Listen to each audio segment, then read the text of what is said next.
please call the roll. Mr. Mendez? Present. Mr. Wood? Present. Mr. Gisano? Mrs. Brown? Present. Mrs. Curley, Howland? Present. Mr. Cole? Present. Seeing we have a quorum, we'll continue. First order of business, motion to accept the minutes from the last regular meeting of December 1st, 2015. So move, Mr. Chairman. Motion made by Mr. Callen, I'll second. second by Mrs. Brown. All those in favor? Aye. Those opposed? First case tonight will be case number 9735, 111 Locust Street, petition to Todd Flannery by his attorney, Samuel Vitale. Permit the use of a lot and building in the Boston Street Business District for a moving and storage business with overnight parking of motor vehicles. Finding such use is not substantially more detrimental than previous uses. It's case number 9735. The hearing is now open for those in favor. Mr. Chairman, I'm going to be stepping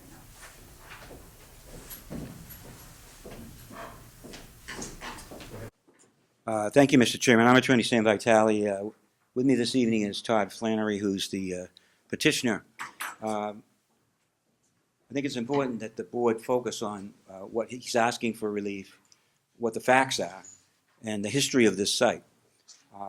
And to assist you, I brought numerous copies of a variety of documents, starting with the field card from the assessor's office that classifies the building that Todd is in as a factory.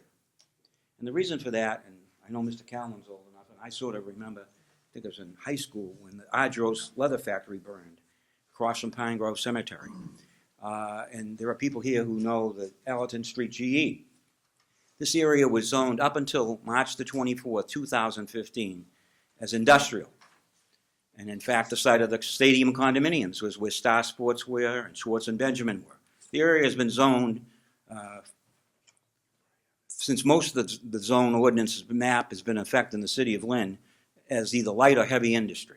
And, but I wanted you to see that these are not just my recollections or my point of view, but it's what the official records of the city of Lynn show. So these are the field cards. If you look at it, it's classified as a factory, and it describes it as a factory. It's not a factory. It hasn't been a factory for a long time. In fact, the building didn't exist until 1964, when it was constructed as an automobile dealership. And again, there must be members of the board here who can remember there was a Volkswagen dealership, but for many years it was the Lynngate Motors. And one of the difficulties I had, and I'm certain other people in the city had, is that this address didn't exist in the city records. It existed as 100 Boston Street, and many numbers in Boston Street, up until 1994. In 1994, a strip mall was constructed on the Boston Street side. But to help you with your point of reference, I have aerial photographs from the city records.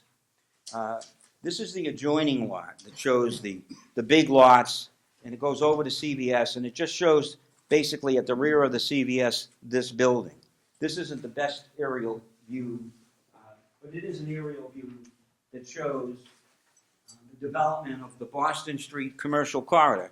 And as the board knows, and I have pointed out in the past, the city and the Boston Street project encouraged the development of bringing Route 129 down Boston Street to Washington Street and linking the Boston Street corridor to the Washington Street corridor and dealing with the businesses that were in close proximity in a commercial corridor to abutting residential districts. In fact, Todd's business was at 19 Allerton Street, maybe a football field away from this building. And he was there until recently. In fact, on a significant date, he was there until March of 2015. In March of 2015, two things occurred. The city rezoned the area, what's called the Boston Street Business District. So they changed the zoning from what it was, which was light and heavy industry, to Boston Street Business District. The second thing that happened is that C. Bain, a moving company that occupied the premises, ceased operation there. They ceased business on March the 3rd, and Todd moved in prior to the zoning change. And this is the site that best, or the aerial photo that best shows the site. And you see where it says CVS Caremark. This is the building at the rear. But the building is only a portion of what it once was. When it was Lynngate Motors, They had the vehicles parked here and in the back. They had service for automobiles being done in the built part of the building that now exists. So when you look at this, this is looking from, if you were standing at Pine Grove looking across the street, you'd see the Boston Street retail complex that was built in 1994. When that happened, they did a couple of things. And one of the things they did is they divided the lot. And that's how 111 Locust Street as an address came into existence.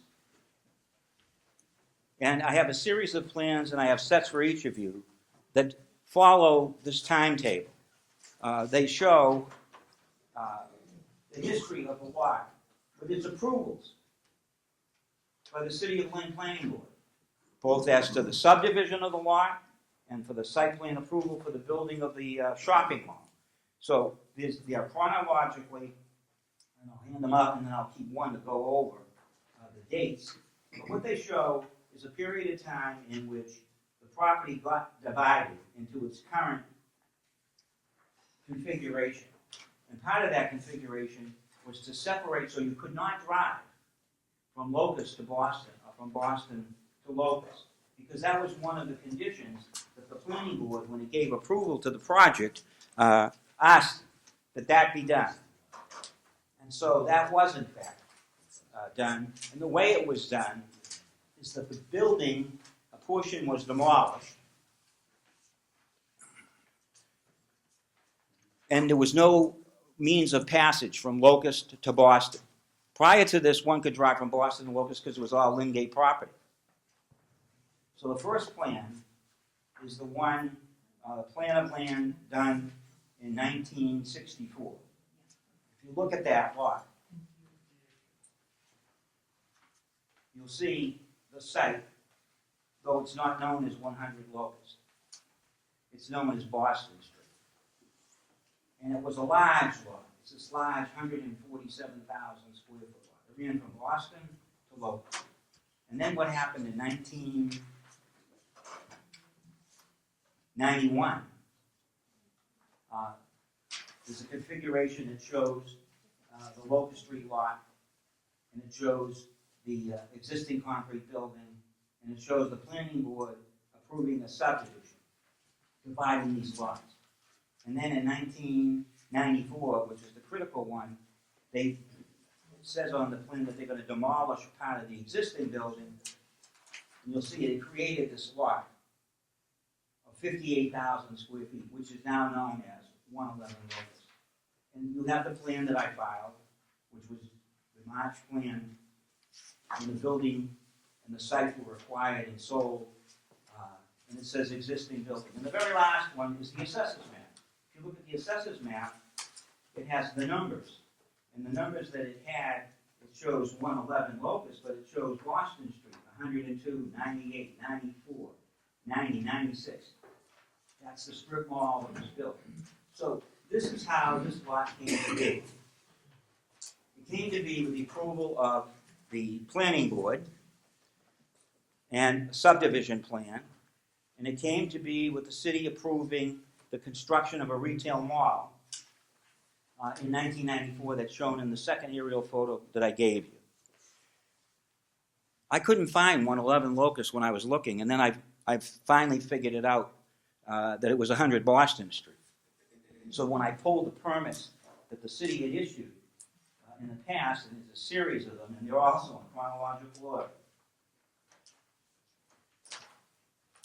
they show starting, for example, in 1996.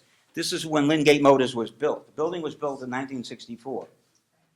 You'll see a permit for repairs and alterations dated 1966, 100 Boston Street. That is automobile sales and service. The next one is, and you'll see, confusion on numbers. Note that the City of Lynn permit to build has got 128 crossed out, and has written in 100 Boston Street, Volkswagen dealership, 1963, a permit to build. That built the building. Then in 1993, there's a permit to demolish the building, a commercial building. That was to demolish the portion that was not going to be used any longer, that left this piece. And then there's a permit approved by the City of Lynn Building Department, and you'll see at the very top of that permit, numbers are crossed out. It said 86, 90, 94, 98, 102, 100 Boston Street, and then somebody crossed it out. But this was a permit with respect to the construction that was going to take place. And you'll read, it says, the front 85 feet portion of the former Lynngate Motors has been demolished. Approximately 58 feet of the interior building will be demolished to separate, and read what it says, Atwood Auto Body. A new front will be added to the existing building. And there was a sketch, and it was approved by the building department. Then there's a letter from the city council, to the city council president from the planning board. And it says site plan has been approved. And the reason I put this one in is you go to the second page of that site plan approval, you'll see it says in number 3, vehicular access to the site shall be limited to the Boston Street frontage. There shall be no vehicular access from Locust Street. And that's when they separated the building, that's when they separated the land, and that's when they created this lot. And then the last one is a letter dated April 1994, again from the building department. And it says the street numbers have been assigned by the City of Lynn. And you get down to the last line, and it says, street numbers are assigned as follows: Blockbuster Video, proposed retail spaces, CVS is 102 Boston Street, and now it says Atwood Auto Body will be 111 Locust.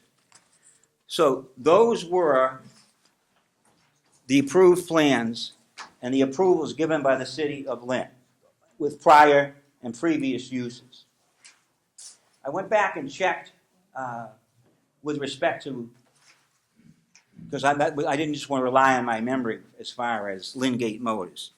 So I forgot the 1977 Polks directory, and you know how I do this. I jump around, and then I went to 1982, and then I went to 1994, and the reason for these is when you look at these, you'll see it says Lynngate Motors, Lynngate Motors. But when you come to 1994, for 100 Boston Street, it says vacant. That's because the building was going to be torn down. They were going to build a strip mall that had the Blockbuster, the CVS, and those stores. So that's how this locus came into existence.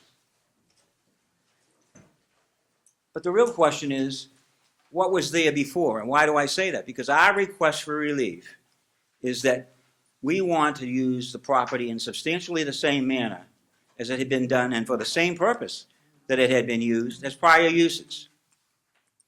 And as you know, the standard on a non-conforming use is not whether it's more detrimental, it's whether what Mr. Flannery proposes to do and is doing is substantially more detrimental than the prior use. I think it's self-evident. If C. Bain was a moving company and they were there on March 3rd, and he's there, and he's a moving company, and he's there on March 4th, I think it's substantially the same purpose. And I don't think it's substantially more detrimental. But what were some of those prior uses? And here is one. In 1999, it was an office for auto glass retail. This was 1999. This is after the building's been divided.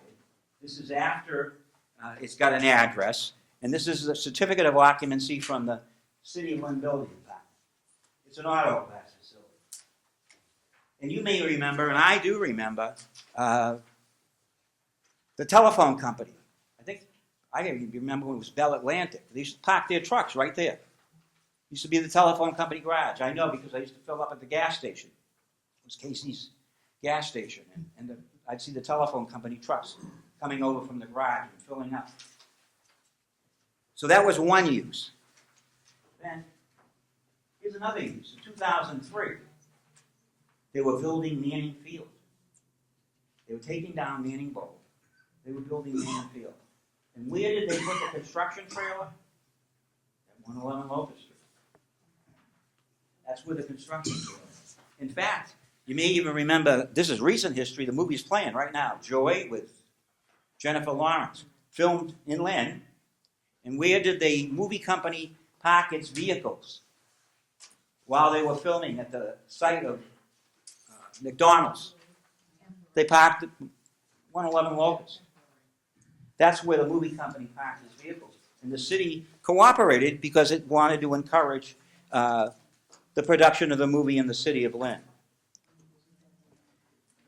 Here is a license in 2006 for a dumpster permit. I didn't remember this one. This is Atlantic North. I think they were a hauling company of some kind. And they were at 111 Locust.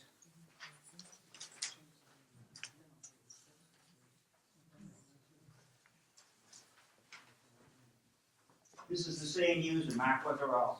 In 2007, this was a permit, a building permit for Casella Waste. So it was a hauling company for waste at 111 Locust Street. As I said back at the beginning, before there were the stadium condominiums, there was Star Sportswear. There was Schwartz and Benjamin. The area was industrial. The condominiums came in after, and the condominiums are not parties in interest. They are not abutters. They are not within 300 feet. We're telling, because the second part of our request was because we thought it was important that we articulate what it was with respect to the parking of vehicles, notwithstanding the fact, as you will see from this letter and communication with Mr. Donovan, that he approved overnight parking of vehicles, the exact same relief we're seeking. This is an email that was sent from Kathy Collins, who works in the building department, to Mike Donovan about a request that she had, and then attached to that is Mr. Donovan's request. And I'll read you the letter. This is to Mr. William Doody, it says. Ray, 111 Locust Street. The Inspectional Services Department is in receipt of your request for an opinion as to the ability to utilize the above referenced parcel as an accessory use for the abutting parcel at 5 Stetson. Now, if you look at Stetson Street, right now, if you go out there today, and you look at 31 Stetson, I remember when, because I represented them, when it was the VFW, and I remember when it was the Studio 4, because I represented them, and now Doug Hyde has it, and there are tractor-trailer trucks parked overnight all the time at 31 Stetson. The parcel at Locust Street is in a heavy industrial district, is currently used as an auto body shop. This is 2008. The proposed use employee parking would therefore be allowed on this parcel. If you have further questions, contact me, Michael Donovan. So that was 2008, That's 2008. for the lot that we're talking about? Excuse me? We're talking about the same lot? Yes. 2008. Yeah, you'll see right on it, it says 111 Locust. Then, when you park vehicles, and this goes back to, I think, when Mr. Martin was the clerk, they began to enforce that if vehicles were parked inside and they had gasoline in their tanks, that one must get what's called a storage of flammables permit. This isn't if you're storing auto oil or antifreeze, much like some of the auto dealer supply places that are on Boston Street right now have storage of flammables, but they're selling oil in a case or they're selling antifreeze in a case. This was if you parked vehicles overnight inside a building. When that requirement came in, many places that park vehicles inside were required to get from the city council a storage of flammables permit. And here is one that was given to Atwood Auto Body, and it's got the note on it by the late Mr. Al Colucci, stating that they're now out of business. This is 2009. Atwood's gone. If you could, Mrs. Curley, hand those out. And the last one is, which is consistent with what I told you, here is Seabain. You know the big 5-story building on the corner of Pleasant and Broad? That's Seabain Storage Building. Well, they had their trucks parked on this site on March the 3rd, 2015. And they had a storage of flammables.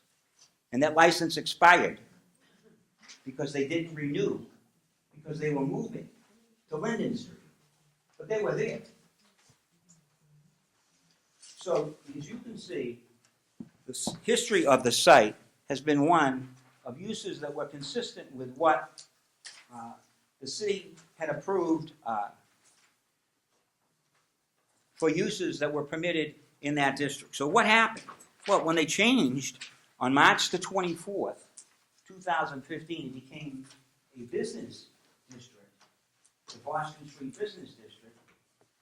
All prior uses became non-conforming. And the proper body to get permission for the change of a use that's now non-conforming is the Board of Appeals. And the standard that the Board of Appeals is to use is whether what's proposed is substantially more detrimental than the existing use. And so we came to you seeking that relief. I've given you the previous approvals, including, and I think this is another where the confusion arises. I wanted to show you another example from city records. Here's an application. One of the things that Mr. Flannery's been cited for is not having a sign permit, except there is a sign permit. When the sign ordinance got adopted, it did two things. It said if you had signs greater in number than what was allowed in a business district, and that number was 2, or if you had a freestanding sign that was larger than so many square feet, you needed to get, going forward, permission of the city council, except if you already had a sign permit. So here's a sign permit. This is the freestanding sign that's at the front on a pole. And you'll see, when this was approved, once again, this is April of 1995, you'll see that somebody wrote down 100 Boston Street and then crossed it out and said, no, it's 111 Locust. But you'll see it's stamped, approved by the Lynn Building Department. So Mr. Flannery has the approval with respect to his freestanding sign. He's engaged in the same business that C. Bain was.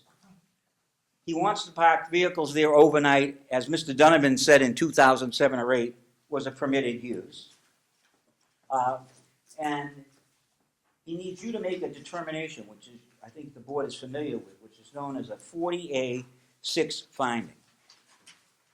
That what he seeks, because the use is now non-conforming, is not substantially more detrimental than the prior use, and that it's in substantially the same manner and in substantially the same purpose. So I ask you, if C. Bain was a moving company and they parked their moving trucks there overnight, and Mr. Flannery's a moving company and he parks his vehicles there overnight, is that not the same use, let alone not substantially more detrimental? And given the prior history of this site, starting back where I started with you, when it was Lingate Motors, and they did their service there, they had automobile sales and service, and then when it became a body shop, and then it became a waste removal place, and then it was the construction site for the workers who were working building the Manning Field, and as recently as when they were making a movie that the city of Lynn encouraged, this movie Joy with Jennifer Lawrence. All of these uses, he's not engaged in any of those. He's not running a waste company. He's not running an auto body company. He's not running some of the prior uses that have been in this area. But he is running a use that was authorized in March of 2015 when he moved in, and he's doing it in the same manner and for substantially the same purpose. So he asks that when you consider this, you consider the history of this site. You consider the standard that will be measured in terms of this, whether this is a substantial change in use or whether this is substantially more detrimental. And you look at that history of that site. The people who made these decisions may now think better of it, but the people who made these were city officials. They made it an industrial district. They made it when it was the GE. They made it when it was Argyros Leather. They made it when there were other businesses there, Schwartz and Benjamin. They made it when it was Star Sportswear. But people who were there and were conducting those businesses, they didn't lose their right to conduct those businesses. They're not Johnny-come-latelys. They're using the same places for the same purposes. In each instance that led to the creation of this lot, it had the approval of the city of Lynn officials. So if some of them doubt now whether that's an appropriate use, the horse is out of the barn. Long ago, that determination was made. And even when they zoned it Boston Street Business District, they didn't zone it residential. They zoned it business because it's consistent with what the real purpose the city had, which was the creation of a commercial corridor from the northern part of the city to the central part of the city, and doing it in balance with what once was there, what was now being developed there, and they're encouraging business to stay in Lynn. Todd had a business on Allerton Street. You can see it. It's a green building at number 19 Allerton.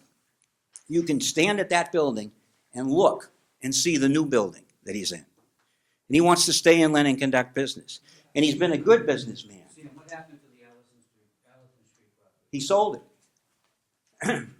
It had been, before him, it was a cabinet shop, I believe.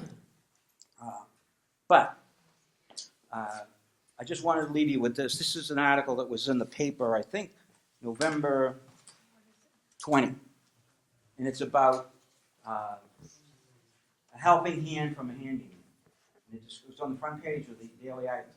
And it describes that Todd took some of the goods from that he had collected or that people had no longer had use for and donated them to a program here in Lynn. I think that's an indication of the good citizen he is and would be. So right now, here's the difficulty he has. He got bad advice. He went to the city hall. They told him you need to go get a special permit from the city council. Wrong. He needed to come to you. He tried, when he found that out and he spoke to me, I told him he should withdraw. And he attempted to withdraw and they wouldn't let him. They denied it. So then I filed to come before you. There are certain things that the building department has been vigorous about enforcing, and I agree with them. One of them is on the Allerton Street side, which is if you're looking at 111, is up this way. There are some residences there, and the ordinance requires screening when you have a business use or any use that has more than 10 spaces. It requires screening either by that translucent fencing, webbing, or by arborvitae. So this is what he proposes to do with respect to the exterior border of the residential neighborhood on Allerton Street. You know, across the street is the boat, the old Manning boat, now Manning Field. And that facility is used on a regular basis and by the park department.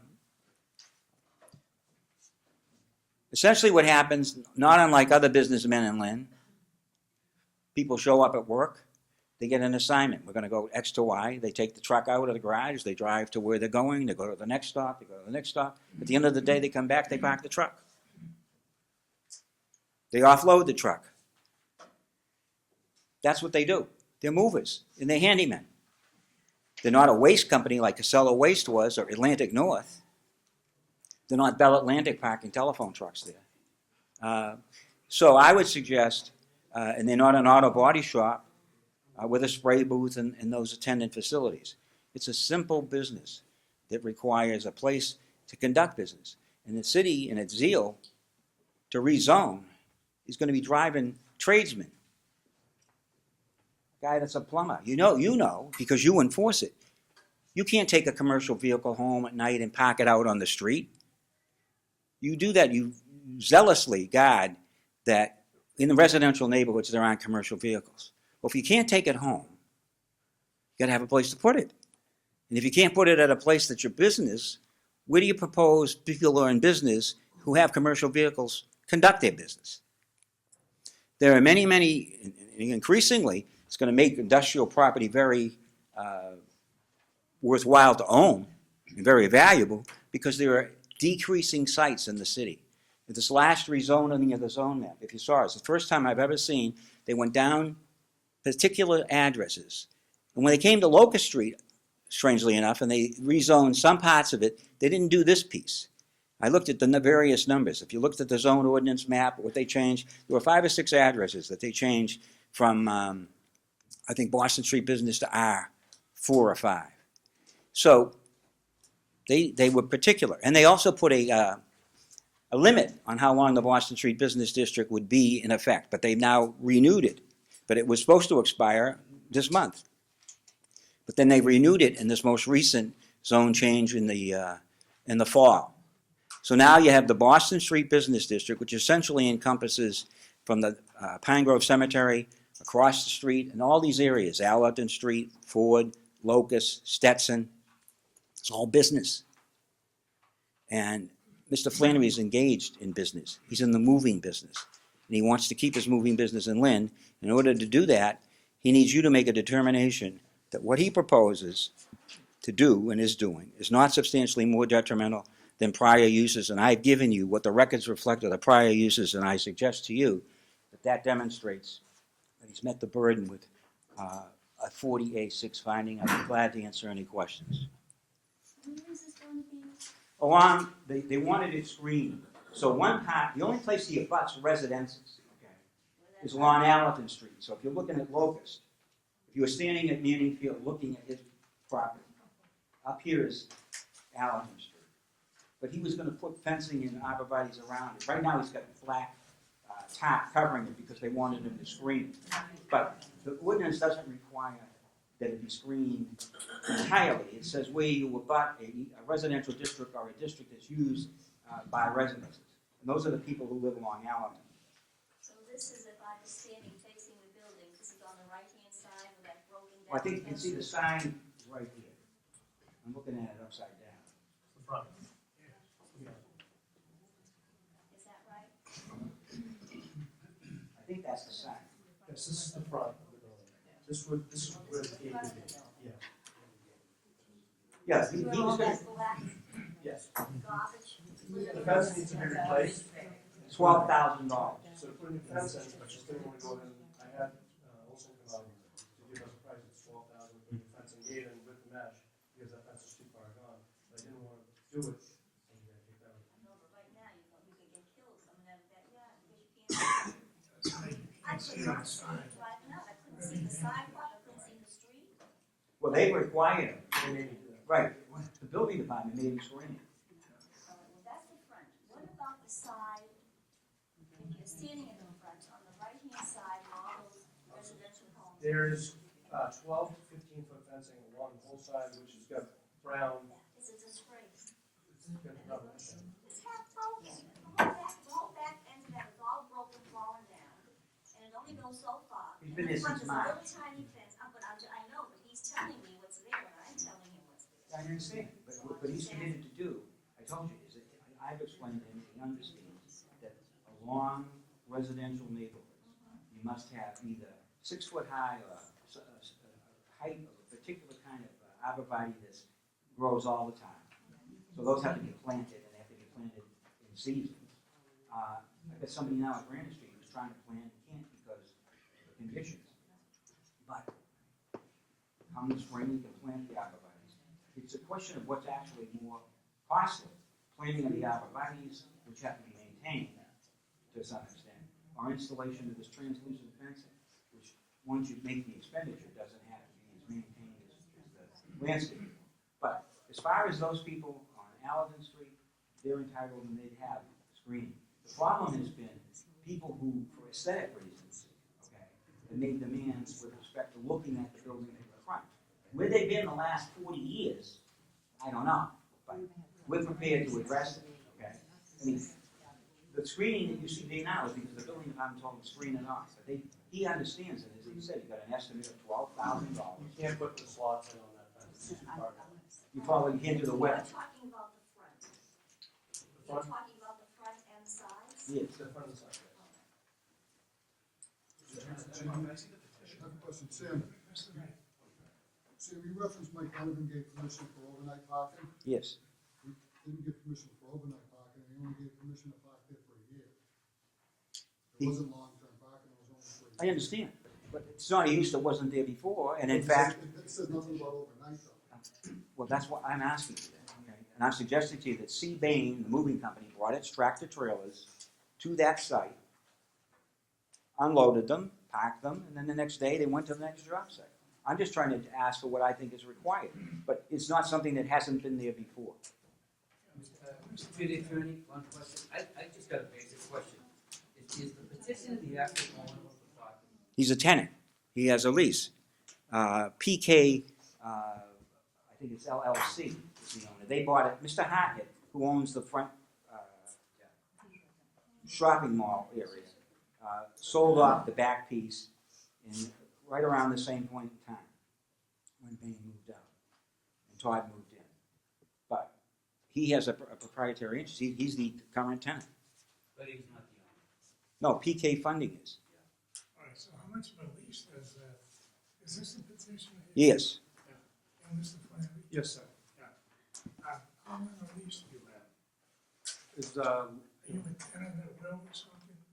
yes. I see, so he doesn't have a lease. Well, no, I have a lease.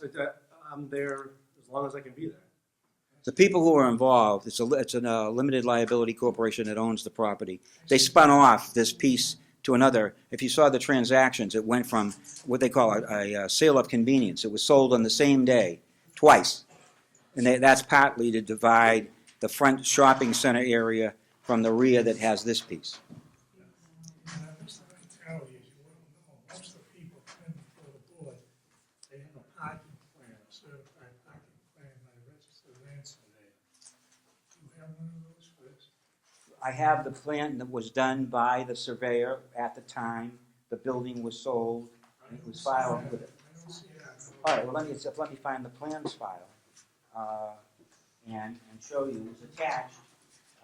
It was done by a registered land surveyor. Massachusetts registration Excuse me? in Yes. Massachusetts.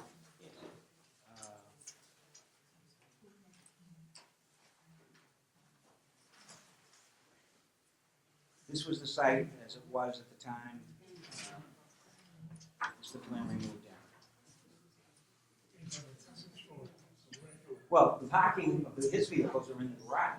He uses the garage.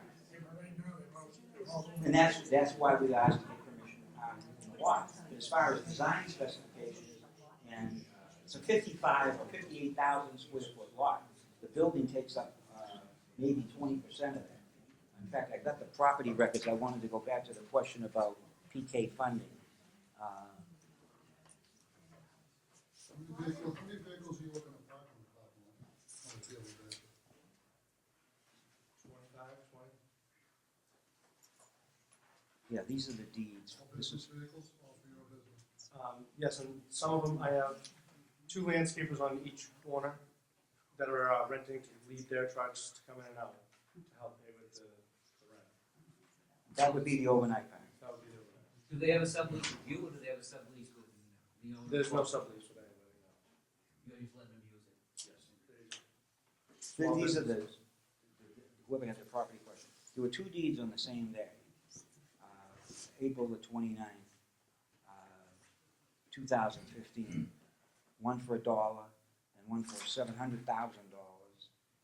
but they were of the property. And this is the current, it's Locust PK LLC, a limited liability company. And it describes Lot B, it says it contains 1.339 acres, 58,317 square feet, according to said plan. And the plan is a plan of record, the one I showed you, the 1994 subdivision plan. By Landmark Engineering. Mr. Mendez? Yes. I'm just trying to get my head around exactly what we're asking for, because I'm seeing a lot of paperwork about things that the property was used for in the past and sometimes the distant past. But what is the property being used for? A moving company, So it's a moving Flannery Handyman and Movers. It's a moving company. It's a moving company. Right. What is the expansion that you're requesting beyond that? So are the moving company? We're not expanding anything. What we're asking is to get approval for what Mr. Gisono asked about, which is to park vehicles outdoors overnight. You said you parked this within doors overnight. Well, but there are other vehicles, and I pointed out that we asked that. That's a part of the request that we made. What is in the house?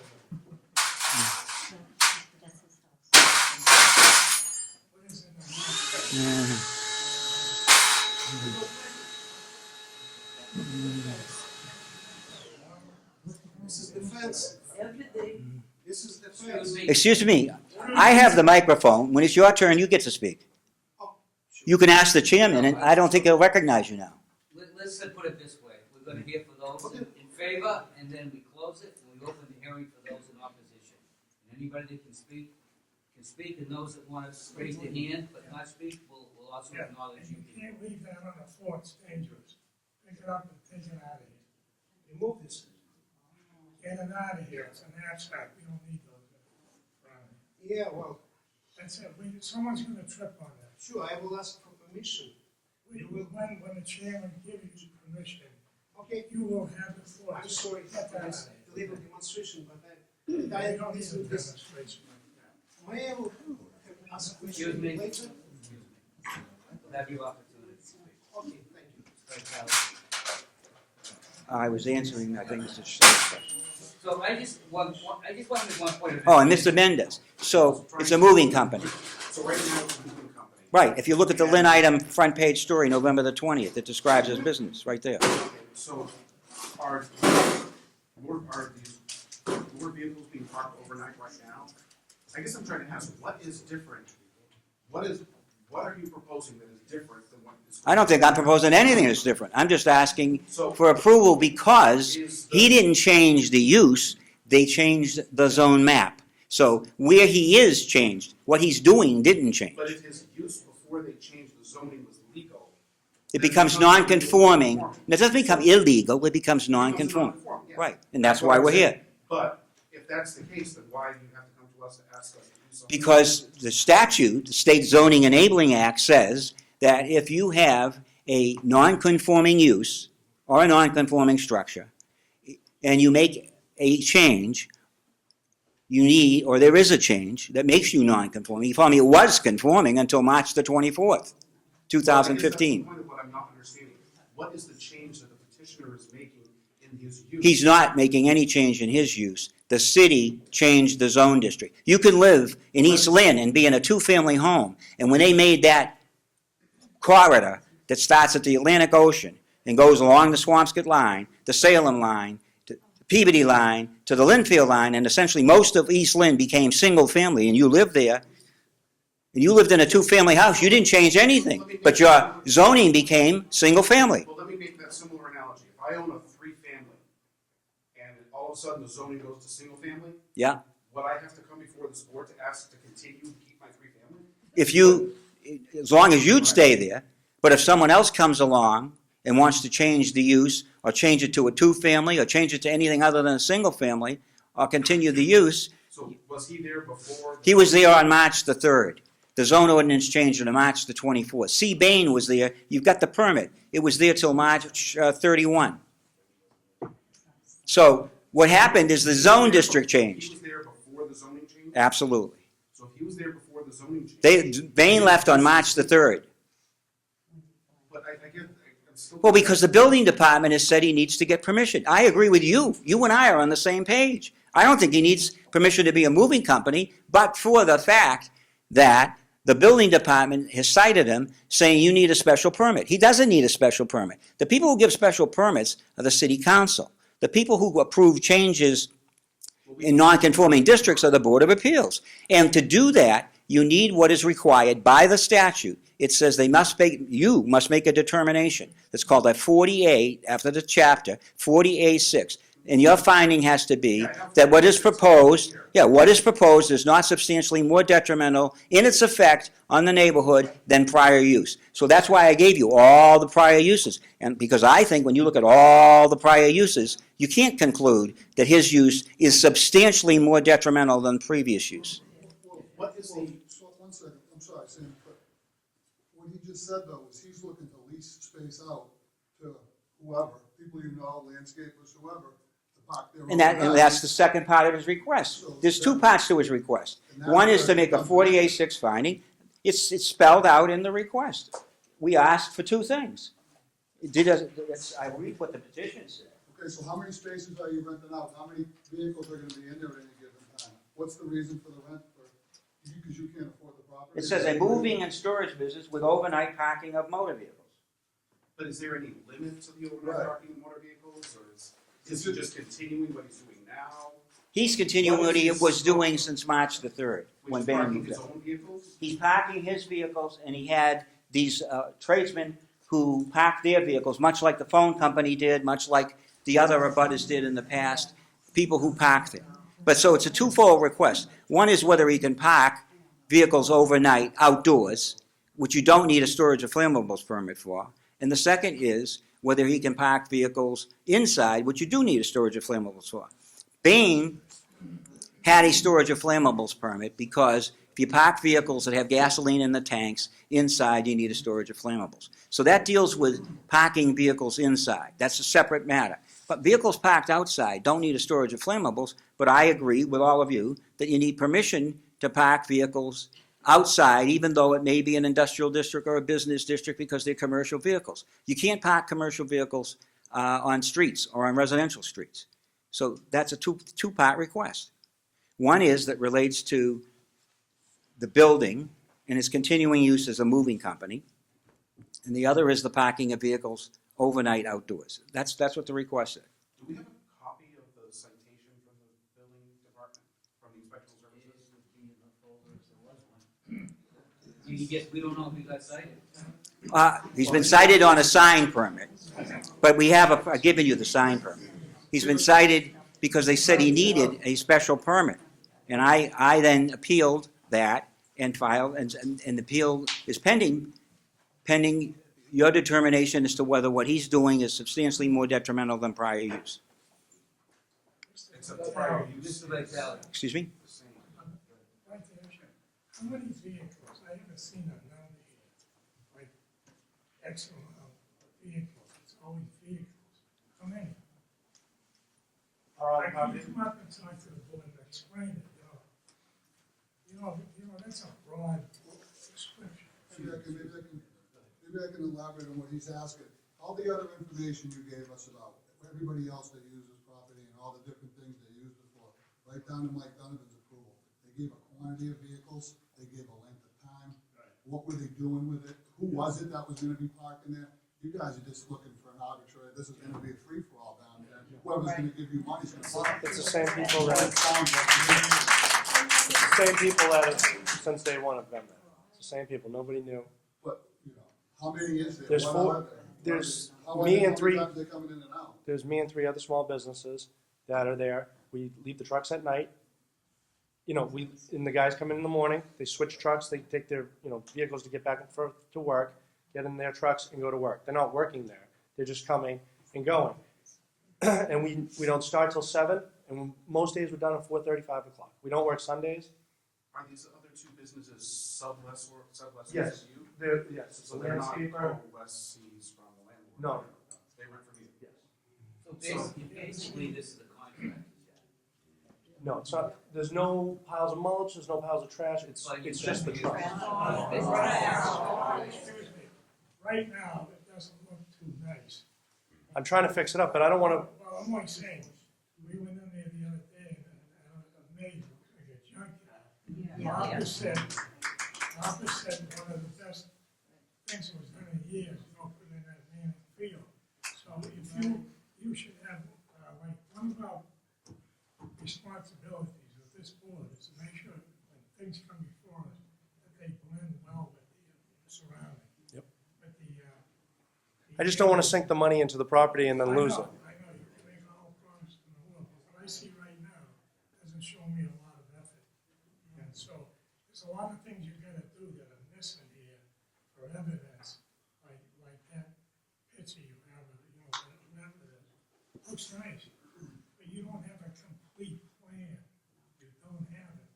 You don't have a parking plan. Now, those trucks you got, and I'm not, you have a right to make a living, believe me. I'm not trying to stop it.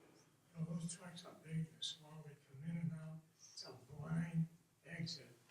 And you gotta be careful, a lot of little children around there. Yes. I don't think you're ready for this board with a presentation.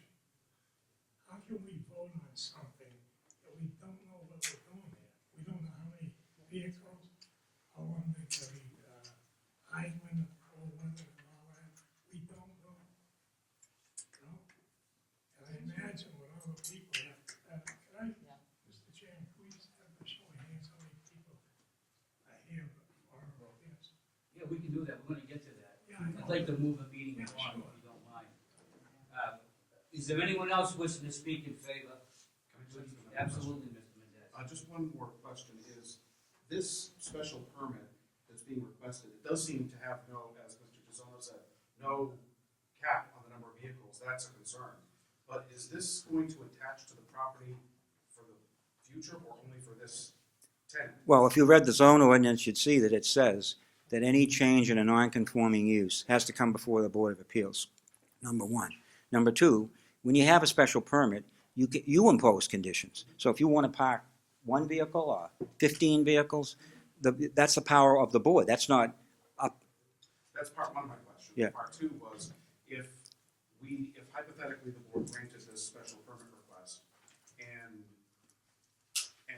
Mr. Flannery all of a sudden as a tenant at will could be asked to leave or leave with 30 days notice, he goes away and some new person comes in, is this going to apply to the new person as well? If it's the same or substantially the same use. That's your earlier question. But if somebody, look at the changes that were there. It was auto body, auto glass, waste. But that was all in the past. It was an Well, yeah, industrial area. but those are all changes in uses within this district. But the neighborhood also changed as well. So there are differences that happen with the use of the property and the whole neighborhood. I understand, and 40 years from now, there may be a completely different uses. Yeah, but we can't just go back to 1963 and say, well, it was used as 1963 as this, so they should be able to. Well, there is some protection for property owners and uses that if you preceded the change in the zoning ordinance, you may become non-conforming, but you don't necessarily lose, as you pointed out, the right to continue to use it for the same purpose and in the same manner. My answer to your question was if you were going to propose something different or in a different manner, you would have to get the approval of the board. So we came in seeking to get that determination because in some ways it is the same and in some ways it's slightly different, but it reflects what he was doing prior and what Bain was doing prior, which was they were parking their trucks outside. If you look at 31 Stetson, you drive out there tonight to 31 Stetson Street, and you count the number of tractor trailers that are parked there. Have they come before you? Well, that probably goes to my point. I mean, is this a change in use that is being proposed? Not. Or is it just continuing the same use? We believe it's a continuation of the same use that C. Bain and Company had. And that's, well, the question that I have then is, and that's why I wanted to see the citation from Inspectional Services, is the use, the present use, a legal use? Or are you trying to come to us to correct past wrongs? I'm trying to do both. I'm trying to do it right, okay? What I'm saying to you is that you think that the building department did the research that I did? I would suggest to you they did not. They couldn't find the address. So you go upstairs right now and you look in the building department for 111 Locust Street. You'll find 3 permits. You know why? They got the wrong number. I found that it was 100 Boston Street. I found that the city of Lynn divided the land. I found the prior uses. I don't think the building department engaged in that, and I don't fault them for that. But the reality is, if something walks like a duck and it talks like a duck, it's a duck. If C. Bain's a moving company, and they are there in March of 2015, and he moves in, Was C. Bain leasing out to other lessees? I don't know. I didn't represent C. Bain. I just know what the permit says. It says C. Bain was there until March of 31. Did research, was C. Bain leasing out to other companies in the city? I didn't represent C. Bain. I mean, that sounds like something different than what you were talking about. No, I told you we have a 2-part request, and I showed you that one part of that request has been approved in the past. Petition, I didn't see a 2-part request. I saw. It said to park vehicles overnight and a finding that the moving and storage business be allowed to continue. Read it. I'll read it to you. I mean, it's pretty straightforward. Permit the use of a lot and a building in the Boston Street Business District for a moving and storage business with overnight parking of motor vehicles, finding that such use is not substantially more detrimental than previous uses. Okay. That's what we I asked for. guess I see that as one request. Well, you were asking what was different, and I was pointing out to you that I don't know. All I know from Seabain is what I observed when I drove by, that they had, much like those tractor trailers that parked at Stetson Street right now, they used to park their moving trucks there overnight, outdoors. Now, they've moved that operation to Linden Street, and they keep their storage in that 5-story building that's on the corner of Pleasant and the Linway of Broad. But that's what they were doing. I went back from what they were doing to what Atwood Auto Body was doing, was an auto body shop, to what Bell Atlantic was doing, to what Lingate Motors was doing, and all of that does count, you see, because there was a time when there was no zone ordinance in the city of Lynn, and people were doing all kinds of things. That didn't mean that when they passed the zone ordinance, as you pointed out, that they couldn't continue to do the same things in the same manner. But we do have to also think about the fact that this, I mean, somewhere in this conversation has to be the fact that the city council, as the elected representatives and lawmakers, so to speak, of the city, did change the zoning To business. to business. Is this this is not an allowed use is it an allowed use in the business district? I think a moving business is an allowed use, yes. But the issue is the parking of Right. vehicles. Right. Is that Outdoors. allowed use in this district? Let me Outdoors. just tell you what is not allowed, and that is a contractor or storage yard is not allowed. It's not allowed. But a contractor's or storage yard has heavy equipment, has mulch, well, I'm one of the few people who ever got permission from the city council for a storage I'm yard. telling you, if they clearly, the city fathers said, Well, what's being drafted stored this there? business district, and it left out contractors and or storage yards.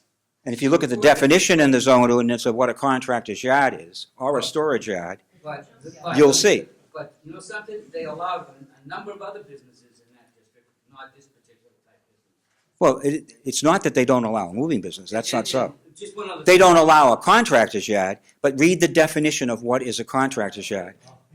Now, here's the other thing. This did, it was denied by the city council. It was not denied by the city Came council. in as a contractor yard, which technically is what he's running right now. He's subleasing out the landscapers and whatnot. It's a contractor's yard. It wasn't, well, let One of me, the things that's confusing me, because I keep hearing about that, but I don't see that in the request. and it wasn't denied. He asked to withdraw. When he contacted me, I told him he was in the wrong church, wrong pew, that he was asking for the wrong relief. He asked to withdraw. They didn't allow him to withdraw. They denied it without him being there, all right? That doesn't mean that he still can't. There's 2 special permit granting authorities in the city of Lynn.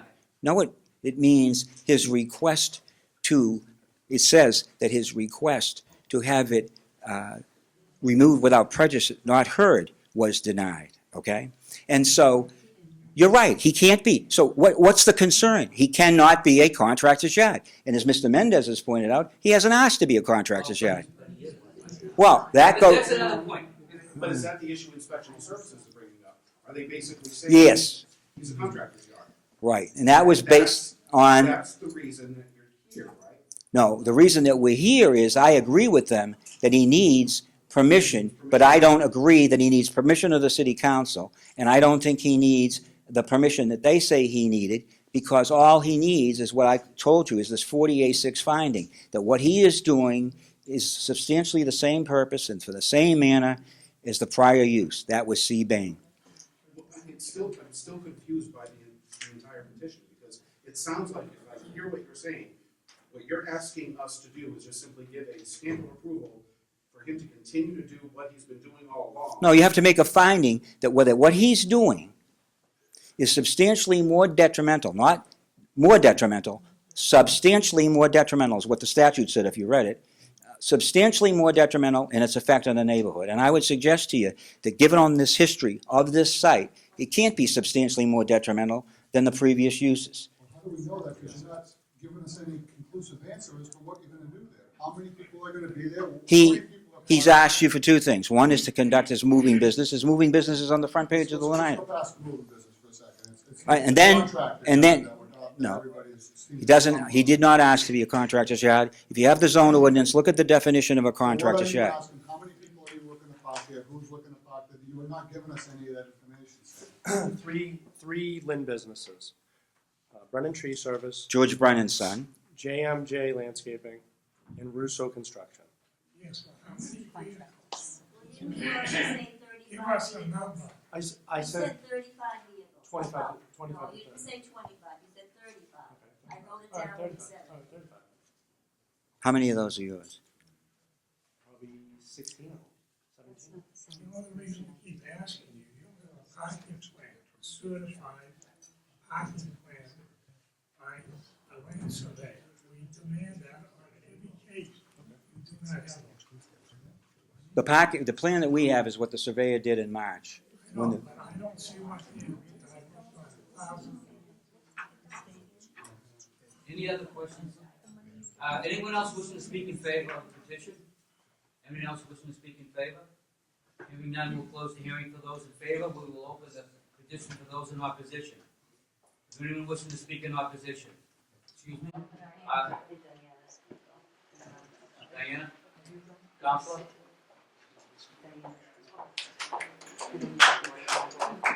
Hi, I'm Diana Chakutis, Ward 5 Counselor, and I'm here on behalf of most of the residents there, Stadium condominiums, and the abutting neighbors. Mr. Flannery's, we've asked him a few times to clean it up. I think I gave you the things from ISD, correct? And I wrote a letter. But right now, he's up to almost $3,000 in fines. He hasn't attempted to pay them. He has not attempted to do anything with the property. And this has been going on probably most of the summer. We did do a cease and desist through ISD. We gave him another 30 days to continue his business. We didn't want to completely shut him down. He had to do some work on the property. He hasn't done it. The ISD Inspection Services is still out there once a week finding him. I have pictures here of what the property has looked like. Now, we have a state-of-the-art complex across the street. We have people coming in from other cities.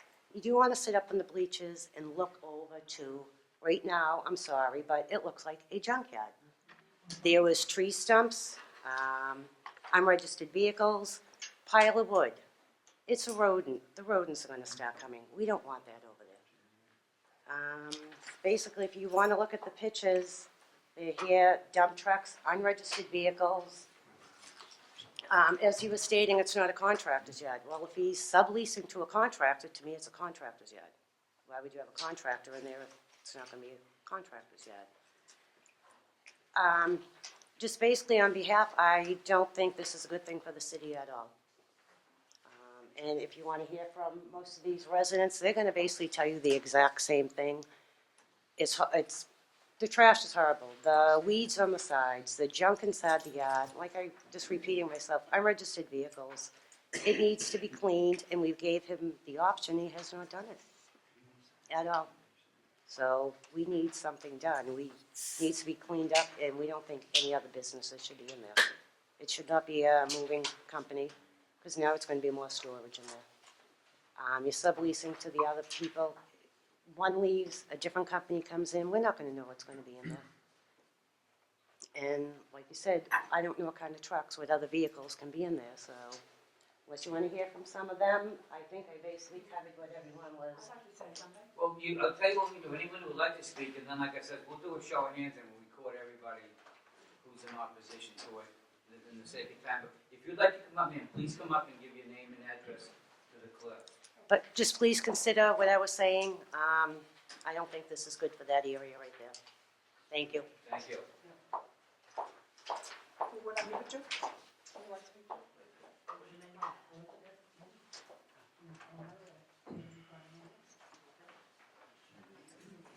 The only thing that I would like to say is, I've been a stadium condominium owner for 10 years.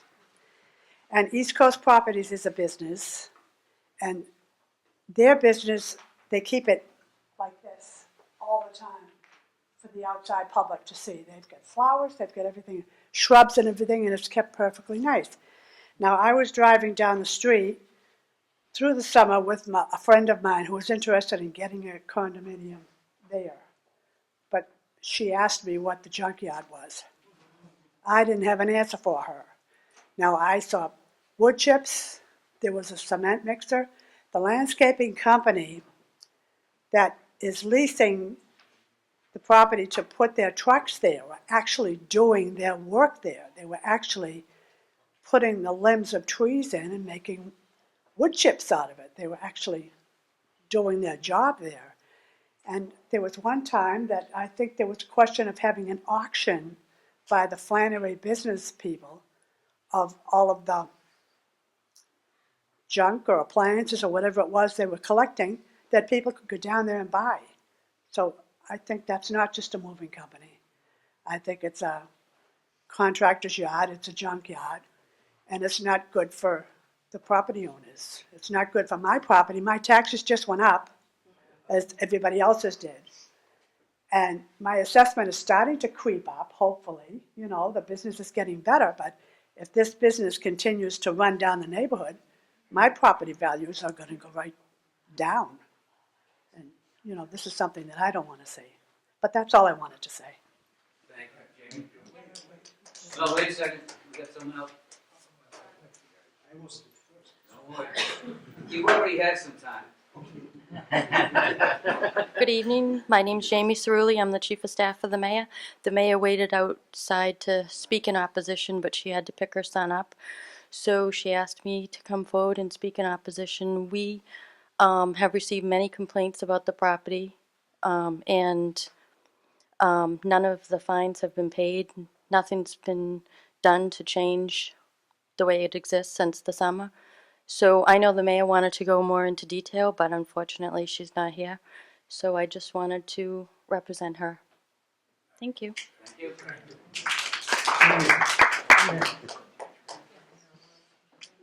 I'm not going to belabor the point. I'm Brian LaPierre, Councilor at Large, and I live at 2 Rand Street. I'm here not just as a newly elected city councilor, but also as a neighbor. I occupy the Ma Foster's site, formerly known as Ma Foster's Donuts. I walk very frequently with my family along the streets that we're talking about, Locust Street. Two things. As a homeowner and a taxpayer, what is referred to earlier by one of the residents, we're looking at a blighted area, and we're looking at values that are declining. And I appreciate Attorney Vitale's history lesson, but with all due respect, it is substantially detrimental to the neighborhood itself. When you look out the window from your stadium condo, it is blight. There's a lot of things that need to be improved. If it could look like that, aesthetically pleasing to the eye, that's a great start. However, right now, when you see black tarpaulin in place of what should be there, it really is an eyesore.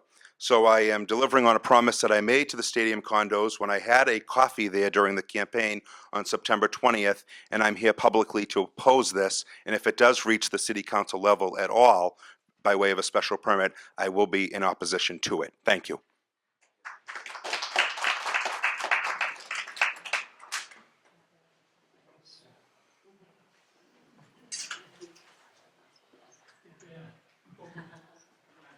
Frederick Smirbush.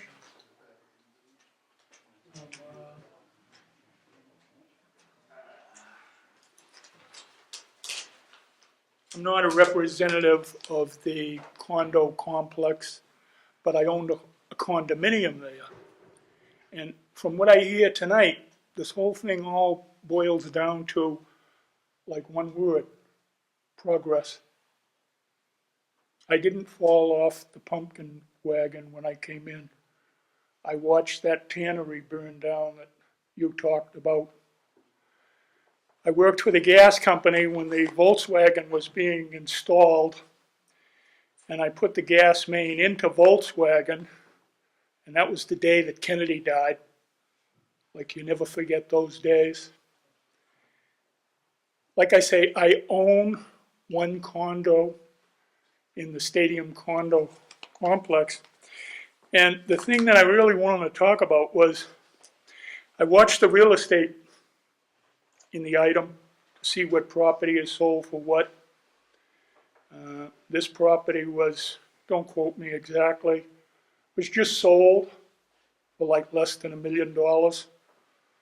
What that represents in taxes is maybe $12,000 or something a year. My condo, one condo, estimated bill this year is $2,949.61. If you multiply that by the number of the units, Now remember, there's 7 floors in each building, and there's 3 buildings. It comes out to just under $5 million that we pay. I pay, she pays, he pays, every year to the city of Lynn in taxes. It's not good English, and it's not good talk, but money talks, BS walks.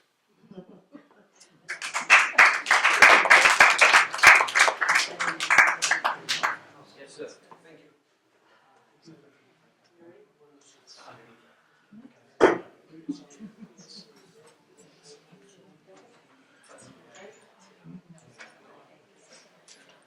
Hello, everyone. Thank you for coming.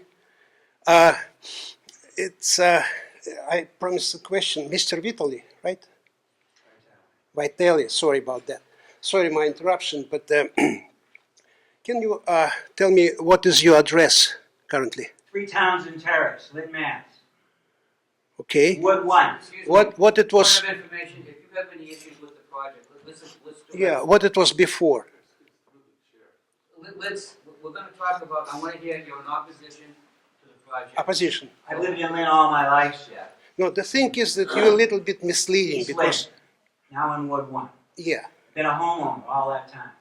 because what I demonstrated here, it is just exactly what we hear every day, every morning at 7. It's not less detrimental. It's way more detrimental than previous company. Speaking about number of cars there, number of vehicles, there was the Verizon company. They had a lot of vehicles there, but we never complained about that company. Previous company had also all the business inside of the building. You know, they very rare open the gates. Sometimes when it's hot, of course, they open the gate. It was a little bit disturbing. Current company works every day outside. They wash cars with the detergent, and we see the flood of water and white foam from their cars going out under the fence, opaque fence, so to say, and goes under the fence and to the Allerton Street. And they blow air blower the area and raise the dust and the dirt, and everything goes to spray to our houses. And also I can tell you that there is another company that is Brennan Tree Service that do chop woods and saw woods and sawdust goes out, and always it spread around the nearest neighboring houses. So believe me, I live in this 15 years. Nobody here can see better than I can see from my second floor. You know, the fence must be opaque, so nobody could see. But we can see everything, and from the upstairs, definitely we can see better than anybody else. Believe me, every day at 7, we wake up with the moving service. It's not moving service. It is what happening. The car comes and they start with the waste, with the rubbish, with the whatever you name it.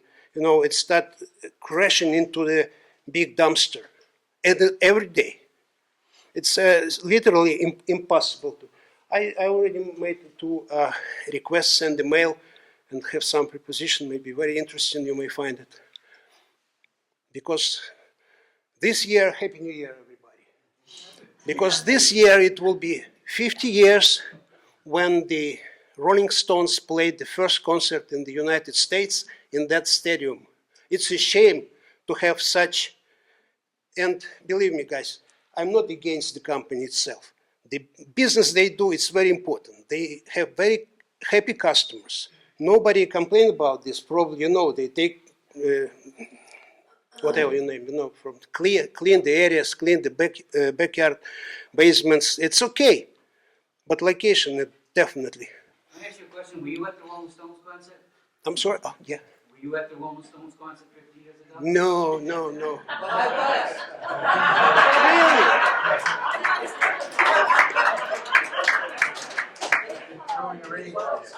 Thank you, thank you very much. I see the chamber was here. Does anybody want to speak from the chamber? I mean, it would be, obviously, just as a character reference at this point. You want me to? I'm just giving you the opportunity. Absolutely. I mean, listen, I've known Todd Flannery for 8 years. This is what I think. If a compromise can be made in some way, shape, or form, if there is an opportunity to review, as it sounds like from what you, I mean, I've been listening very intently. And zoning is always very confusing, and the neighbors certainly have something to say, and that's valid. Todd is a very good business owner. I've known him for 8 years. He's actually moved me personally, but that's obviously a personal thing. He's a very good guy, very understanding, and I think there's an opportunity to come to a happy medium so that a business can exist and the neighbors are happy. If it can happen, make it happen. I just wonder if was the chamber involved in any of these zoning? And the chamber was involved in the zoning. So and the thing is that Todd has hired Sam, and that's in litigation, if you will, so that's why we did not, the chamber, couldn't, I can speak for a character reference for Todd. Sure. But this is also a very important meeting in general, because this could happen again. So this is an opportunity as we start a new era on Austin Street to see how can we compromise. Is there an opportunity here? And there are going to be issues because they clearly have changed what they want. The vision for that area has changed. And I think Mr. Vitale showed the many, many uses that's been there all over the years. And the city has now said, this is what we're looking for. We have a different vision for that whole area, not just that street, the whole Boston. There's a whole study that was done on the Route 129 corridor. Yes. And so, if you don't want to speak, would anybody just show of hands of who's in opposition to it? I'd like to speak. You will speak then. You will get a chance. Roughly, Janet? There's people out in the hallway. It's over 30. I counted the chairs. Yeah, all right. Ma'am, if you'd like to speak, come on up. Give your name and address. Thank you. I'm Cindy Anselmo, and I manage the stadium condominium. And I've been at the stadium since 1988. And I know when there have been different uses that were discussed, the moving company and the telephone company. The use that's currently being used by at that property is for storage of contractors. There are logs there. There are two different landscaping companies. There was talk before when one of the residents talked about an auction. There was some talk that there was going to be an auction of the material that Flannery had in their handyman business, where they would go in and take personal property that owners gave them, where they would actually auction off. The other thing is that property has been a blight since they moved in. I thought they purchased the property. I didn't realize they leased it. And I know that they made a lot of commitments that they were going to do this and do that. Instead of putting up the privacy slats that they were supposed to do at the request of our ward councilor, Diana Chakutis, they put up trash bags. If you go over there, the weeds are terrible. The people that live next door to that property, it's a sin what they have to endure. They pay taxes just like everybody else. It's not that he's an owner, and I'm not saying he doesn't have the right to use that space, but I think back when you zoned that property, rezoned it, you did it for a purpose, and the purpose was to change the appearance. I mean, you've spent hundreds of thousands of dollars on Manning Field. And as Diana said, to see that property the way it is right now, and to go to, and even from some of the units at the stadium looking at it, it's a disgrace. It really will hurt the value of the stadium condominium. As the manager, and I'm also in real estate, it will hurt the value of that property. I think if anything, when I went to the city council meeting, I think that at that time, Todd Flannery, a Flannery handyman, they were not there. But what they should have done, because they knew the outcome, they should have at least done what they said they were going to do instead of being fined up to $3,000 and probably more for not performing as the city council requested. And who is to say that they're going to perform now? They can make all the commitments in the world, but I think that history speaks for itself. And I'm here representing the people of the stadium condominium. And trust me, there have been meetings and people are very upset about what's going on. And I would hate to see the value of the condominium, other people move from there because of the noise factor and the visual pollution that they're witnessing. Thank you very much.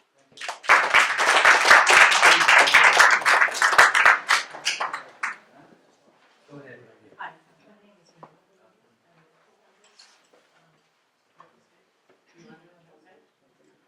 I just wanted to say that pretty much everything that I was going to cover, Cindy had to say. But the thing is, he made promises way back in the beginning. Nothing has been done. None of these promises have been done. He hasn't cleaned up anything. It really looks bad over there. I've gone up on some of the higher floors that look right over that, and I've taken pictures. I gave these pictures to the city council. It's just an eyesore, and he hasn't cleaned up anything. He hasn't kept any of these so-called promises. It's just lip service. Why should we believe him now? Why should anybody give him any kind of permit to continue this? Thank you. Anyone wishing to speak in opposition? Anyone wishing to speak in opposition, we'll close the hearing. For those in opposition, what is the wish of the board? Would you like to read the letter? We have one letter on this case submitted by Councilor Chakoudas. Dear Mr. Cole, I have received numerous telephone calls and complaints from neighbors who almost unanimously oppose the granting of this variance. In fact, dozens of neighbors have signed a petition opposing this proposed project. Furthermore, I am unaware of any circumstances relating to the soil conditions, shape, or topography of such land which would legally allow the zoning board to grant such a variance. Finally, it is important to note that the petitioner has made no attempts to appease the neighbors. He has ignored repeated stop work orders by the Department of Inspectional Services. He was instructed not to sublease his property to landscapers and a tree cutting service. Nevertheless, these tenants remain in business at the site in deliberate disregard of the City of Lynn zone ordinance and orders by city inspectors. Finally, the petitioner has the legal right to operate a moving company at the site. A moving company had been operating out of this location for many years. However, the petitioner is not seeking to be merely a moving company.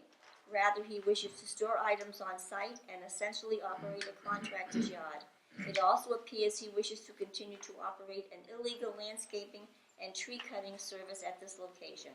The petitioner has not demonstrated an ability or willingness to be a good neighbor in more than 8 months, and there is no reason to believe that he will be in the future. In fact, there is a criminal complaint pending in the Lynn District Court at this time because of his reckless disregard of the zoning laws of the City of Lynn. I would therefore respectfully and strongly request that this honorable body deny the petitioner's petition. Thank you in advance for your assistance in this matter. Diane M. Chakoudas, Councilor Ward 5. Okay. Mr. Chairman, the motion's in order, move it be denied.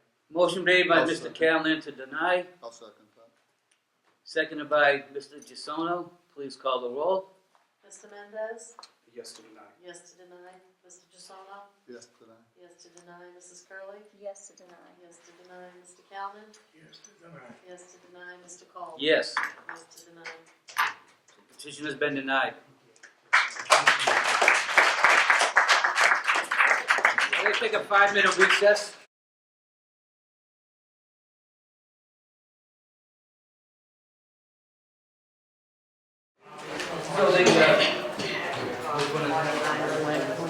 Just extra coffee. The next case we're going to do is case number 9733, 49 Linway, petitioner Ed Hogan. Allow the subdivision of an existing non-conforming lot with less than the required area into 2 lots with less than the required area in an R5 high-rise district. The hearing is now open for those in favor. I'm Ed Hogan, I live at 49 Linway, and I also own 66 Tudor Street. Don't know if you all got this package here that I left 7 of them upstairs when I put the application in. She said she'd make sure everyone got one. So here? Yeah, those are pictures, and that's the plot plan we got there. And on the plot plan, you can see 49 Linway here, right on the Linway. This is Tudor Street, which backs up to it, 66 Tudor Street. I live here, I own this one, and what I want to do is take this little piece of pie from 66 Tudor Street here, I believe it's about 90 square feet, and add it to the driveway for 49 Linway. Right now I have 2 parking spaces side by side. By taking that small piece there, I'd be able to get 4 tandem parking spaces in there. And that's the very minimum amount of space that I'm taking. I believe it's like 35 feet of tandem parking. Taking that spot, it still leaves 66 Tudor Street with a good sized yard, a bigger yard than I have at 49 Linway. And it doesn't affect their parking at all. At 66 to it, if you look at the pictures, the one with the caution ribbon, that's a piece of land that's taken, I want to take in the backyard. And the other one is showing the front of 66 Tudor Street. And that arrow points up to where the parking is for 66 Tudor Street. You can see in the background, 49 Linway, the side of it there, that would be the driveway where I'm taking it. Mr. Chairman, can I Yes. bring up a point here? Before we go too far, there's no parking plans at each one of these lots.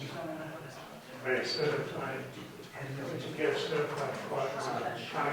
Well, can I be honest though, on this one, we already approved his parking Yeah, I plan know. for 59, 49 Linway. Yes, So yes. we already approved it, he's only adding to it, so Yeah, I know.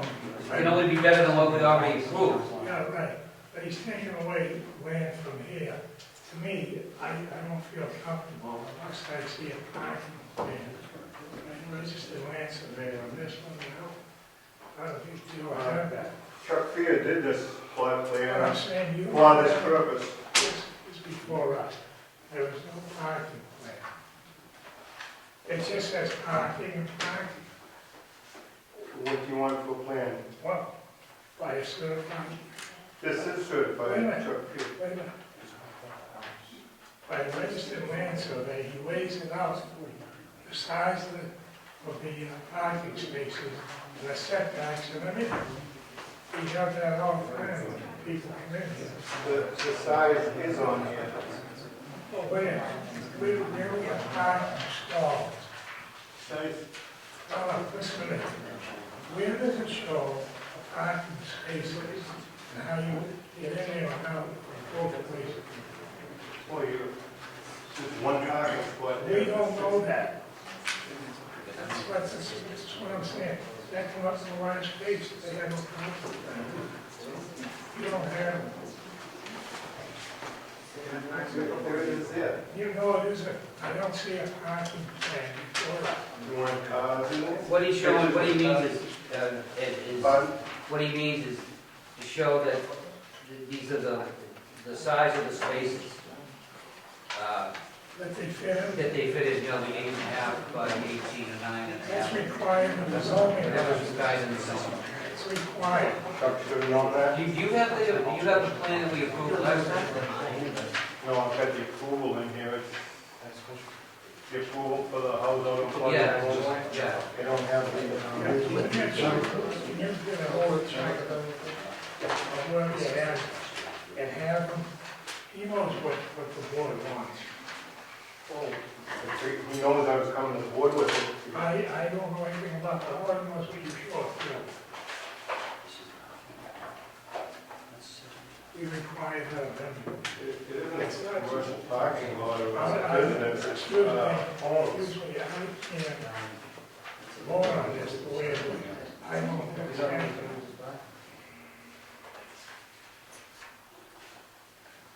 So we approved the parking plan in the first place when we built that house? No, but right now, he brought in the plan right now, and I don't see a plan, a parking plan.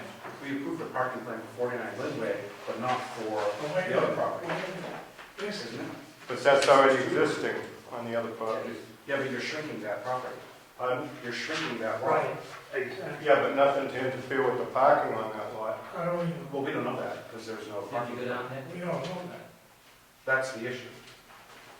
The issue is usually you come in with a plan, you have a That's registered land surveyor. Well, I've got pictures showing that you can't extend that parking from Tudor Street anyway. At the end of in that picture, Wait a minute, let me it explain. drops down 5 feet there. Mr. Hogan, let me explain this now. I'll give you less I time. understand what you're saying. You've got to show a buffer of 5 feet around that perimeter. You can't use that for parking. That's a lot all over the city of Lynn. But we don't know if you're parked tight up against someone's lot line. We don't know that. Well, it is You tight gotta up- help it is us, tight up but you against gotta someone's help lot. us to help you. Help us to help you. Well, this here, I mean, this one here, does actually show, I mean, it's kind of a parking plan. It shows that you've got at least 8 feet and 12.7 feet of a buffer. The parking area is in the front on Tudor Street for 66 Tudor. Is that, Yeah, see, he has to get some of the design, we can't design. but it's, well, it's the block. I don't see a parking plan, that's what I'm saying. It's a driveway for a car. Yeah, I know, but that isn't in the zoning line. That's where we have to go. Otherwise, people could come in every day and say, this is what a park has. This driveway is 20 feet wide and like 35 feet long. But it doesn't show on this plan. And he had Chuck there, he got a plan to hold this up. Anyway, I'm gonna try to meet, maybe do someone, some paperwork. I just have a rudimentary question. Why do you want to do this? It just seems, Right now, on where I live, on 49 Linway, I live there, I've got 2 spaces. Parking's at a premium in this neighborhood. You can't park on the side streets unless you live there and have a permit. Linway's very limited on parking. If I take this small piece that I'm looking for, I'd have 4 tandem. That's the minimum. well, now that brings up the 5 feet buffer issue that Mr. Callen was talking about, because that's a different parking plan than the one we approved the last time. Okay, well, Chuck here should have known that. You want to go too deep there, that's why, you want to go too deep here, that's why you want that. Tandem, right. Well, I'd be able to get 4 in there. Yeah, too deep, I mean, Yeah. too, yeah. Tandem. At 27 feet, you can't quite get it, but 36 feet. I got it, and I do have it right here at this point, Right. back here existing, Yeah.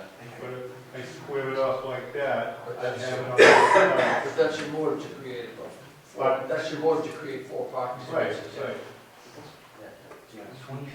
Because we approved 2 spaces the last time, right?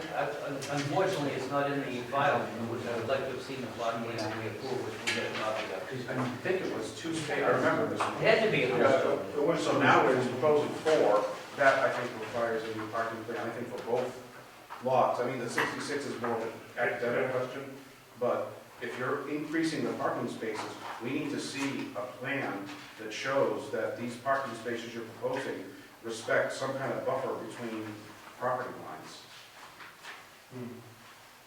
Well, there won't be any buffer there. I mean, just fit in there. Now, side by side. But in the back, I mean, right now you've got at least. Yeah, his buffer right here. Yeah, but we're talking within your new lot line. So that'll be. Yeah, that is it. So, but at the end of the day, we're sitting here speculating where your lot is, and that we can't do. Any other questions of Mr. Hogan? Okay, thank you. Anyone else wishing to speak in favor? Anyone else wishing to speak in favor, we'll close the hearing. Those in favor? Anyone here in opposition? Anyone here in opposition? Hearing none, we'll close the hearing for those in opposition. What is the wish of the board? Mr. Chairman, I'd like to see this continued for what I've been talking about, on the parking plan on both lots. Registered land surveyor. Okay, motion's been made to, seconded by Mr. Mendez. All those in favor? No, I'm sorry. We're not gonna be on this. Catherine's back. I'll second. Second by Mrs. Brown. 2 weeks or January 19th Except or for February 2nd? 4 weeks. What is it? Next meeting is January 19th or February 2nd. When's the next one? Yeah, what you have? January 19th. Yeah. 2 weeks. 2 weeks. You can have it by then? I'll get a hold of Chuck and he should have known I needed it now, you know? It's okay. For the 19th, Yeah. 7:30? Yep. Okay, thank you. Thank you. Who was the second on that? I'm sorry. I was. Mrs. Brown. Next case. Next case is 124 River Street, case number 9732, petition to Habitat for Humanity, North Shore, Donald Preston, President. Allow the construction of a single-family dwelling on a lot with less than the required area in an R4 apartment house district. The hearing is now open for those in favor. Good evening, Mr. Chairman, members of the board. My name is Philip Posner. I'm an attorney for Habitat for Humanity. I'm here tonight with Mr. Preston, who's over here, J. Michael Sullivan, who is a member of the board and who's also a project architect, and also Gary Cowell, who's also a member of the board. Just to give members a little bit of perspective, I think it's really wonderful. I'm going to pass along these aerial photos. Members of the board who have been members for 8 or 9 years might remember that this was a project that was originally before the board in 2007. At that time, the board was considering an application by Habitat to build a house on each of 2 platted lots that had been provided to Habitat by General Electric. As a result of that board's findings, Habitat was permitted to build 1 house, and at the time, the second lot was to remain open and paved. So 8 years has come and gone. We've had good success with the current house. We're now back before the board seeking the board's permission to build a second house. Very generally speaking, the second house would be very similar to the first house. It would have a flow-through foundation. The house would meet each of the setback requirements. The only dimensional requirements that the house could not meet is the minimum lot size. As the board knows, minimum lot size in this district is 10,000 square feet per residential lot. Obviously, this is a substantially smaller lot than that. However, one thing that I would ask the board members to take a look at, and you can see this fairly easily from the aerial photograph, the general development pattern of the neighborhood is fairly dense, lots of small houses. A lot of the houses in the neighborhood are multifamily houses. There are also a few apartment buildings, and then adjacent to the residential neighborhoods, there are large commercial and industrial properties. So it's true, this is a small lot, but it does fit in with the pattern of the neighborhood. You can also see that this particular lot is a corner lot. The idea here, and I know that there was some concern expressed by the next door neighbor at the time that the original application was made about drainage and sheet flow. So the idea would be to keep the lot predominantly unpaved. There would be provision for 2 parking spaces on the lot, but our proposal would be that those spaces would be delineated with railroad ties, and then rather than having an impervious surface, so they would have gravel or stone dust, whatever the board would prefer, so that the surface would remain impervious. In addition, the whole neighborhood's obviously pretty flat, but I think we can address the neighbor's concern by a little bit of grading, so that as rainwater comes to the site, you have a little bit of grading from the sideline where the next door neighbor lives, so that water is generally directed away from the neighbor's house, either towards a drain, which is presently on the property, or towards the sidewalk and then into the street drainage in the street. The other thing that I can bring your attention to is, as you know, first house has existed for 8 years. It's been maintained in good shape. Second house would be built using the same Habitat for Humanity model with interested party coming, using the sweat equity to do some of the construction work, licensed tradespeople doing the electric, plumbing, and other permitted and licensed requirements. The other and last piece that I'd like to bring the board's attention to is that this lot has been taxed as a building lot. It's on the assessor's rolls at pretty much the same tax rate for a residential lot as the other lot. Both lots, according to the assessor's records, just bear with me.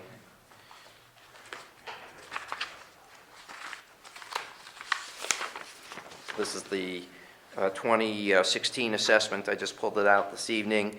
The next door lot is 87 Camden Street. The land value is assessed at $83,300.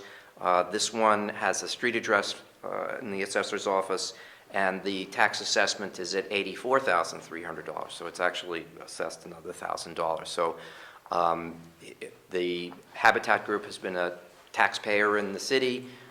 They'd like to be able to provide another affordable unit, pretty much comparable type of housing for an eligible person.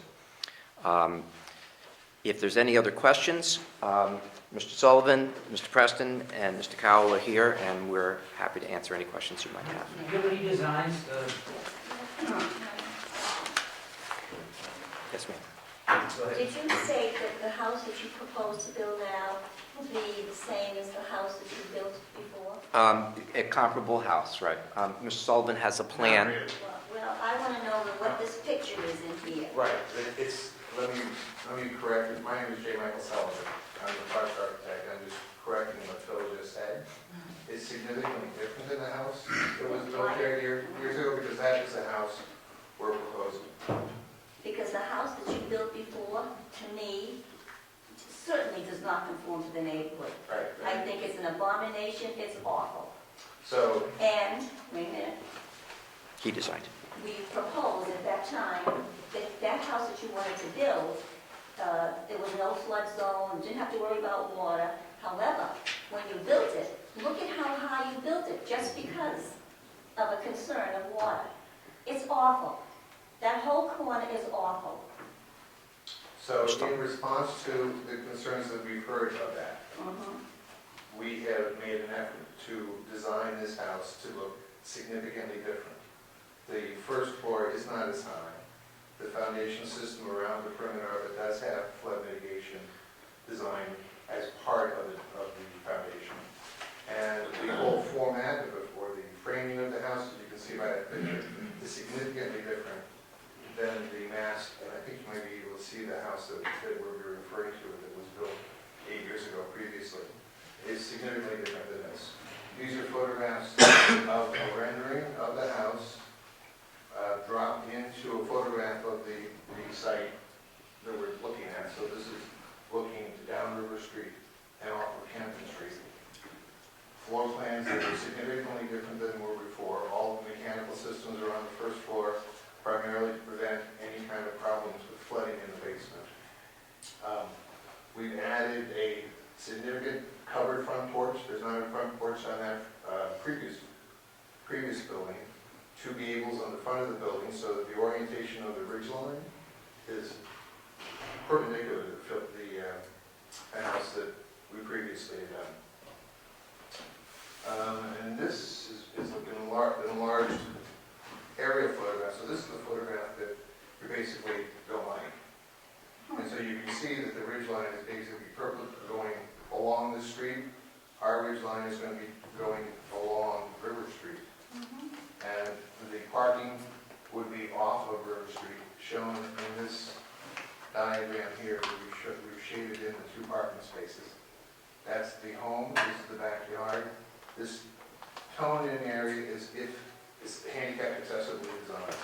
So if a ramp needs to be assembled to be able to gain access to the front porch, that is where the ramp would go.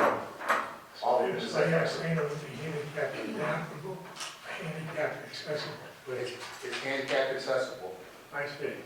In case someone who we're building the facility for needs the ramp, we designed the area so the space is available for that ramp. Well, that's handicap adaptability. I'm sorry? That's adaptability, not accessibility. You built it so you could make it easier to convert it, right? Is that what you're No, we're going to saying? design it so that the doors, the inside, I understand that, I'm saying about the ramp you're talking about, right, handicap ramp, up to It'll be the first accessible. floor level, it goes up to the first floor level. a ramp goes up to that. If- You're not doing it unless you need. We're not doing it unless Well, we that's need what I'm saying, Okay, right. there is a So difference, it's adaptable. it's It's adaptable. adaptable, yeah. Yeah. Mr. Chairman, may I Yes. ask a question? Mr. Brown? Do you have extra copies of that we could look at right now, besides, We have extra copies of the site plan. about the house plan? This I could certainly make available to you. I didn't bring extra copies of this in, or I could certainly keep it on. Just because I have nothing in front of me right now to look at, so I just would like to be able to see what is there, because from this distance, I can't see it. Okay. Have you guys perked the property yet? Do you know where the water table is on this property? The FEMA water table, FEMA flood line is at 10. Most of the area, and the topography of it is 8.5 to 9. So our floodgates in the foundation are at 10. So you're gonna set the foundation to receive the water and disperse it back out later? Exactly. That's the plan? That's So you have the drains in the sides and then the drain on the floor, so let it come in and come out? So nothing, it's a crawl space. So then why bother doing the basement at all? It's not a basement. So it's crawl. It's a crawl space. It's a crawl space. Yeah, so what is the elevation of that concrete slab in there? There's no concrete slab. Oh, it's crushed stone, It's going to be crushed stone. I see. With the knockouts. With the knockouts, 2 knockouts on each side. 2 knockouts, so there are 8 total knockouts. You're required to have like 1 inch for every square foot of a floor area that you're carrying. So there's going to be no basement occupancy? There's no occupancy, there's nothing going on in the crawl space. There's no basement. Do you want to borrow so she could take a closer look? Well, Yeah, but I think we all want to have that, Right. please. It's hard for us to make an assessment. Sure. Do you have a parking plan? I'm not working on that. Can you show us the other one? Is that an official parking plan right there? Does it have dimensions on it? This is my site plan, so this is visual, yeah. Exactly. It doesn't have the dimensions on it. No. I can put the dimensions on the car. Okay. What's the ridge height? Rich, I don't know off the top of my head. What are you using for a benchmark in the area? The topo for this, that we have from the site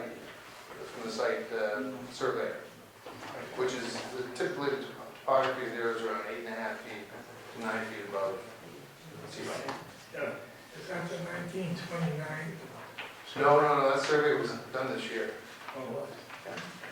So they have a station in the area? I'm sure they have. Did you not? You have a survey map.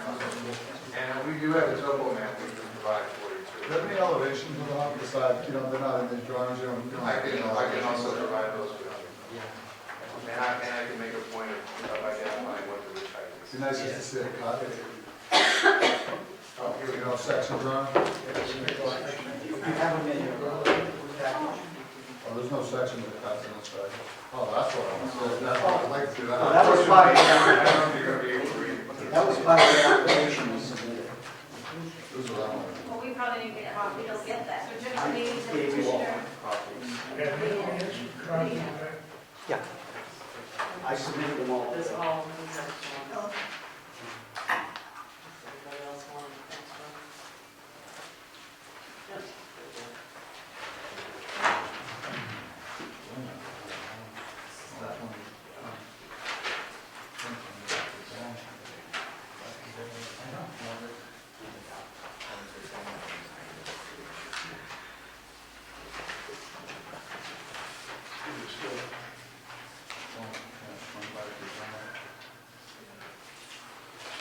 And that is not above, that's not above sea level, that's 25 feet above grade.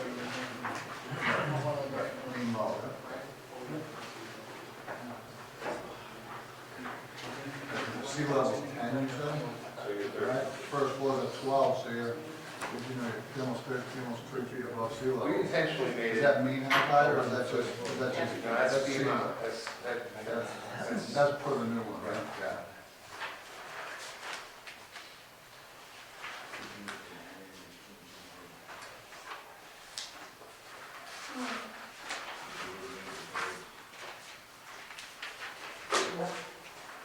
It's all vinyl siding and stuff, right?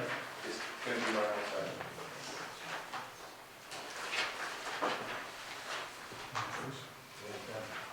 This house is gonna look like this house is in here. Because that other house was supposed to look like a different house. Yeah, they'll change it. No, we won't change it. Well, I'll be down there every day. Oh, it's in the- Trust me, because that's so awful. I don't think you had anything to do with that. I had a little bit to do with it, and I have some sympathy with what you're coming from, but we don't need to get into it. Because you seem to understand that it doesn't fit in a neighborhood at all. I will reiterate that we made a point of designing this so that it was significantly different than the house that we did 8 years ago.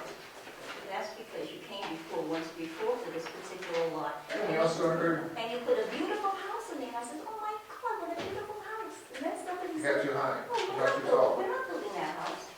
I said, so why is it on the package? Nobody can answer. I think that the real disgrace for that house, the real problem with that house is it got higher than it should have Well, gotten. that's exactly what I'm saying. It goes without saying. It's just, Yeah. so I just want to make sure that if this goes through, this doesn't get any higher. Any other questions of the petition? I know that we had another case that was in, across the street from your lot, in which the neighborhood was very, very worried about the new redirecting of the water flood zone. So is there a guarantee, because what they were worried about is that you're taking away land that would absorb, water, and so they were worried about how the drainage system would be, and I don't see anything regarding drainage in the Well, we would plans that- have perimeter drainage, typical perimeter drainage around the foundation. The land that we're building on top of is essentially, we're designing it as an impervious area. It's going to be, as I mentioned before, it's not a concrete slab. It's going to be gravel, so that if water gets up to 10 feet, comes into the basement, it's percolating basically underneath the house. So, that's the real issue of significant drainage in the flood condition. In rainstorm, we'll have perimeter drainage around the foundation. How high are the breakthroughs? Breakthroughs are, the sill is at 10 feet The sill. of that little floodgate, we'll call it. How far was it? About 1 foot off the grade. The first floor's at just under 13 feet, so 10 feet, 3 feet down, so it'll be, It's going to be about 1 foot off the grade. right, put up around. Great. Yes, yes. So the breakthroughs, what do you call those again? Well, let's call them floodgates for lack of a Well, better term. those openings, those floodgates, okay. So those are almost even with the ground then? They basically come with the size of a concrete block. Yeah, some people call It's them like an AC grill. Scuppers? It's like an air conditioning grill almost, That's and you all in So house. we call them, what was it called? scuppers. Like a boat, huh? And it'll be about 1 foot off the ground. The bottom will be a foot off the ground. Right. So the water has to get up a foot before it comes through. Is that the elevation there? Because I can't read that. Yeah, I'm sorry, if you can do that. When I looked at it, it was 12, That says I think it says. note 3, Yeah. which is referring to a description of what the floodgates are. So you can see that the floodgate is about 1 foot above the grade. Okay. And I think it says 10. That's yours. Could be elevation 10. Yeah, there's a 10. I think it's at 10. Or a 10. 10 would make sense because that's the FEMA, the flood height. That's where we'd want the positive gate to be. The first house, the petition was granted with stipulations. And one of the stipulations is the lot will be divided into 2 lots with one single family on the Camden Street side to satisfy flooding and other concerns.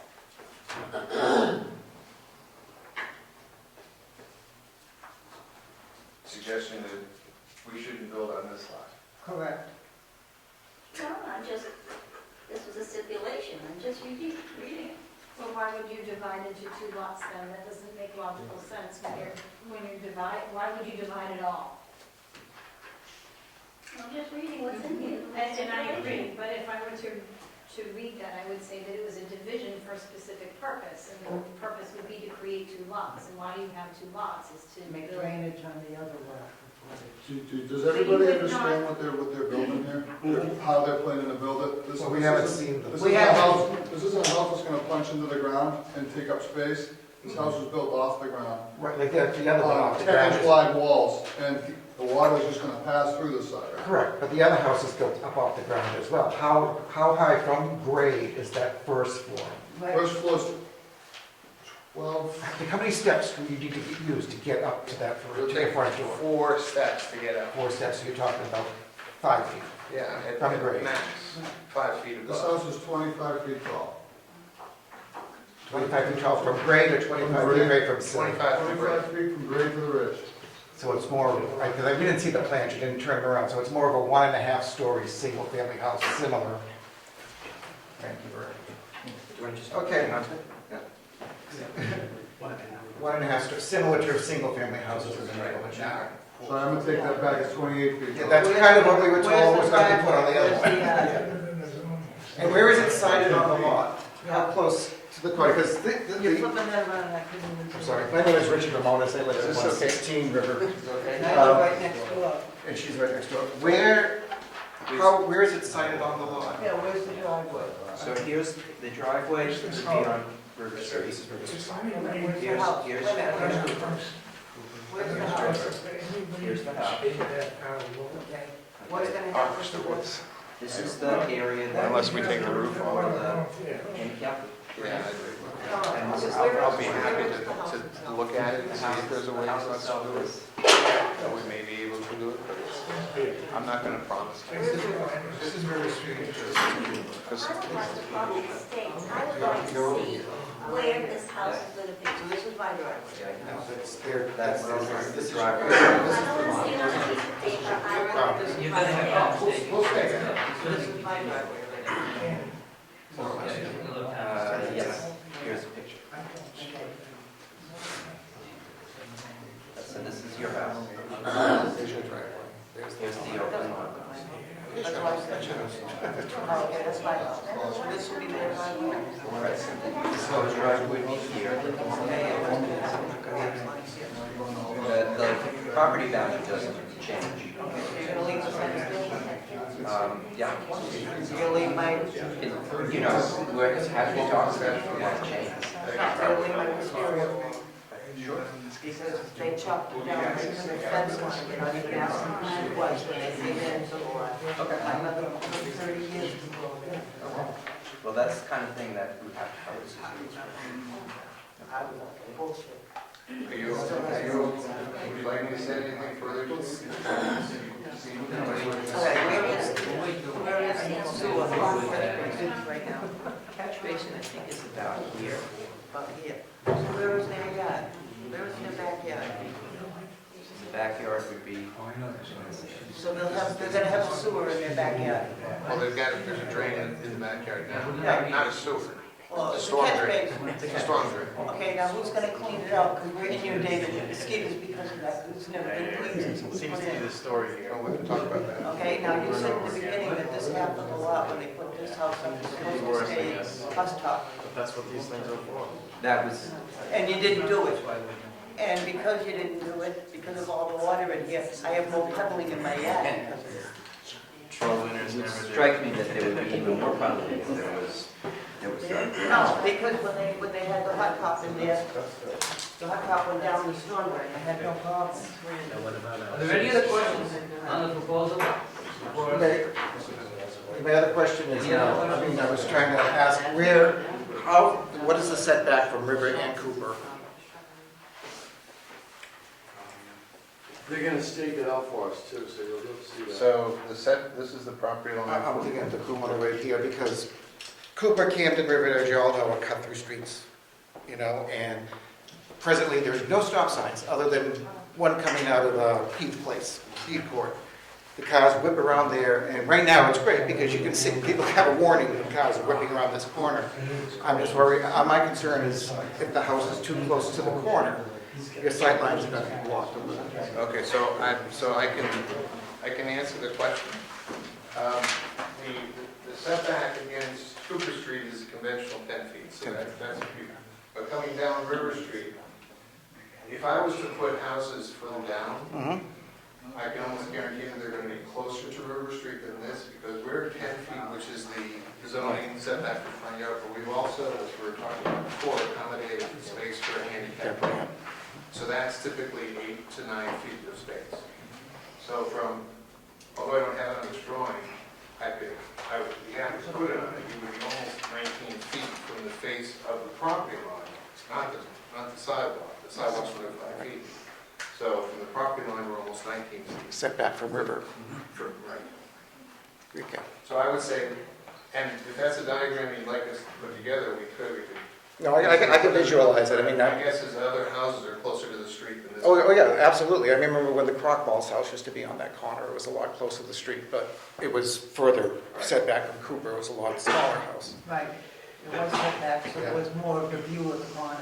So it was set back from all the other houses? Yeah, it was set way back, so you could see going around. It was a tiny house. Yeah, it was a So real that may tiny have been house. the reason. We're pretty much following that previous But it was condition. set way back that you could see around the corner without any problem. Okay. Okay. Thank you. Anyone else wish to speak in favor? Not much you can do about the sewer. Anyone else wish to speak in favor? We'll close the hearing for those in favor. We'll open it for those in opposition. Is there anyone here that wants to speak in opposition? Please come up. Donna Doherty, Couture, 120 River Street. Well, first off, in regards of you putting up the house on a lot that's too small for another house, you got, number one, you got the storm drain, sewer, catch basin, whatever you want to call it on that property. And so you want to have a backyard, you got a catch basin on there.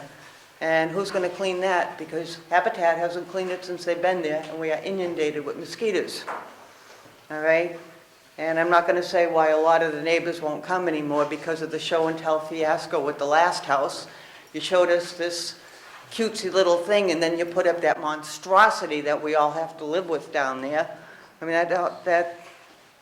that house doesn't confirm with the neighborhood, and you all know it now. And show us what you want now, but then when you run into problems, because as soon as you dig down, you know you're going to hit water. And because we are in a flood zone, and I don't understand why you would want to put low-income people into a flood zone where they're going to be forced to pay more than $5,000 a year on flood insurance. I don't care what bank you go to. You live in a flood zone, you're going to have to pay flood insurance as long as you have a mortgage. And when you sold the last house, I couldn't afford what you sold it to them for being low income. All right? Now, I just said to your lawyer that in the last agreement, you were supposed to keep that lot hot-topped. The other half of the lot when you divided it. Okay? You didn't do that. You don't conform with anything you say you're going to do. I don't believe you people as far as I could throw you. All right? Now, since you took all that hot top off, and there used to be the drains, which you took out, I've had more puddling in my yard, thank you very much. Okay? Now, I had my land surveyed not that long ago. Because I was trying to get out of paying flood insurance, because mine just went up to $3,500. Okay? And you know, flood insurance doesn't cover ground seepage water. And that's all we get down there. All right? Now, when you put that house in and you compress that area, where do you think that water is going to go? Oh, I got these fancy plans so we don't get our house flooded. Well, thank you. Your house is going to be less than 15 feet away from mine. I'm at a 7 level out of your 10. Where do you think that compressed water is going to go? It has to go someplace. All right? My water pipes went in 1883. I have a basement. all right? You got all these newfangled things. I have nothing to protect my water, and I don't know why you're laughing, because that water does have to go someplace. All right? As I've proven the point, it's already coming in my yard from when you took the hot top off and all that. All right? Because they're building so much in our marsh area. There's water under there. They're building the condos. That water is going someplace. It has to root someplace. Okay, and have you ever seen the traffic down in the neighborhood when GE gets out and the school buses? Or when the Belden Bly, when Western Ave gets flooded and everybody roots down there? You can't move in our neighborhood. All right? I'm keeping this kind of slow because I'm just like so upset about this whole thing. I can't afford any more expenses. When the groundwater comes in, and like I said, I've got no place to go. I can't sell my house. Nobody wants to buy a house in a flood zone. I can't get rid of my house. And I still have a mortgage. I'm sorry, I've been widowed 20 years. I've had to try to just keep my head above water, so to speak, trying to keep my house over my head. And Mr. Preston, when was the last time you were on that lot? 3 weeks ago. 3 weeks ago. Did you notice that you have a sinkhole going on over there? I have pictures of it. It's right near where your catch basin is. That sinkhole is less than 10 feet from my property. I'm sorry, I don't have big feet, but I use this method of measuring. It's 22 of my feet lengths. You can't fix a sinkhole. They don't go away. They don't get any smaller. So now you want to give somebody a house that's in a flood zone, that has a catch basin sewer in it, and a sinkhole in their backyard. Wow. I don't know. There's something going on under that ground. And I noticed that another one is starting at the corner of Cooper and River Street, if you care to look. I would plead with the Zoning Board of Appeals that they would do not allow the Habitat to build on that lot, not only just Habitat, but for no one else to build on that lot. I have pictures of the sinkhole if you'd like to pass them around. I don't know what else to say. I mean, I have my property to protect, but I wouldn't give anybody that lot. I wouldn't build anything on that lot. Something is going on that lot. Thank you. Thank you. Anyone else wishing to speak in opposition? Would you say review? I don't know what to do. Richard Veronis, 116 River Street. Okay. My family has owned that property since 1918. We've been there many, many years. Yes, we are in a flood zone. However, and I've been there and I've seen it, it's never come up over the crest of River Street. Okay. We get groundwater seepage. That's you're going to get that because you're on a marsh. We're on a landfill. But the actual river has never come up and over River Street. It's come up Bate Street, it's come up River Street Court, and that. So I'm not really worried about, the house being washed away. But as Donna did say, things are going on down around there. I checked with the Water and Sewer Department. We've called in the last 3 months 4 times to have the sewers flushed out. Okay, not that one more connection is going to make a huge difference, but now we've got 42 at Needham's Landing that are going to be up and going into the same sewer system that's already overtaxed. We have sewage. We have water coming up through our basement drain. So I do agree. I mean, it's not a good place to be building a house at this point. Thank you. Thank you. Anyone else wishing to speak in opposition? Anyone else? Hearing none, we will close the hearing for those in opposition. We'll close the hearing. I believe the clerk has a letter. Mr. Norman Cole, Chairman, Board of Appeals. Dear Chairman Cole, I respectfully request your honorable body to table the above-mentioned petition in order that I may schedule a neighborhood meeting and meet with the neighbors regarding this petition. Thank you in advance for your assistance in this matter. Sincerely, Peter Capano, Councilor Ward 6. Councilor, well, we wouldn't table it, we would continue it. What is the wish of the board? How much time does he want? He does not. Excuse me, Chairman. Yeah. Council Capano said they would not be able to schedule a meeting with Okay. Mr. Chairman, I move we continue February 2nd. So a motion has been made by Mr. Cameron to continue the meeting till February 2nd. I'll second it. Seconded by Mrs. Curley. All those in favor? Aye. All those opposed? Okay, so it's been continued. Chairman,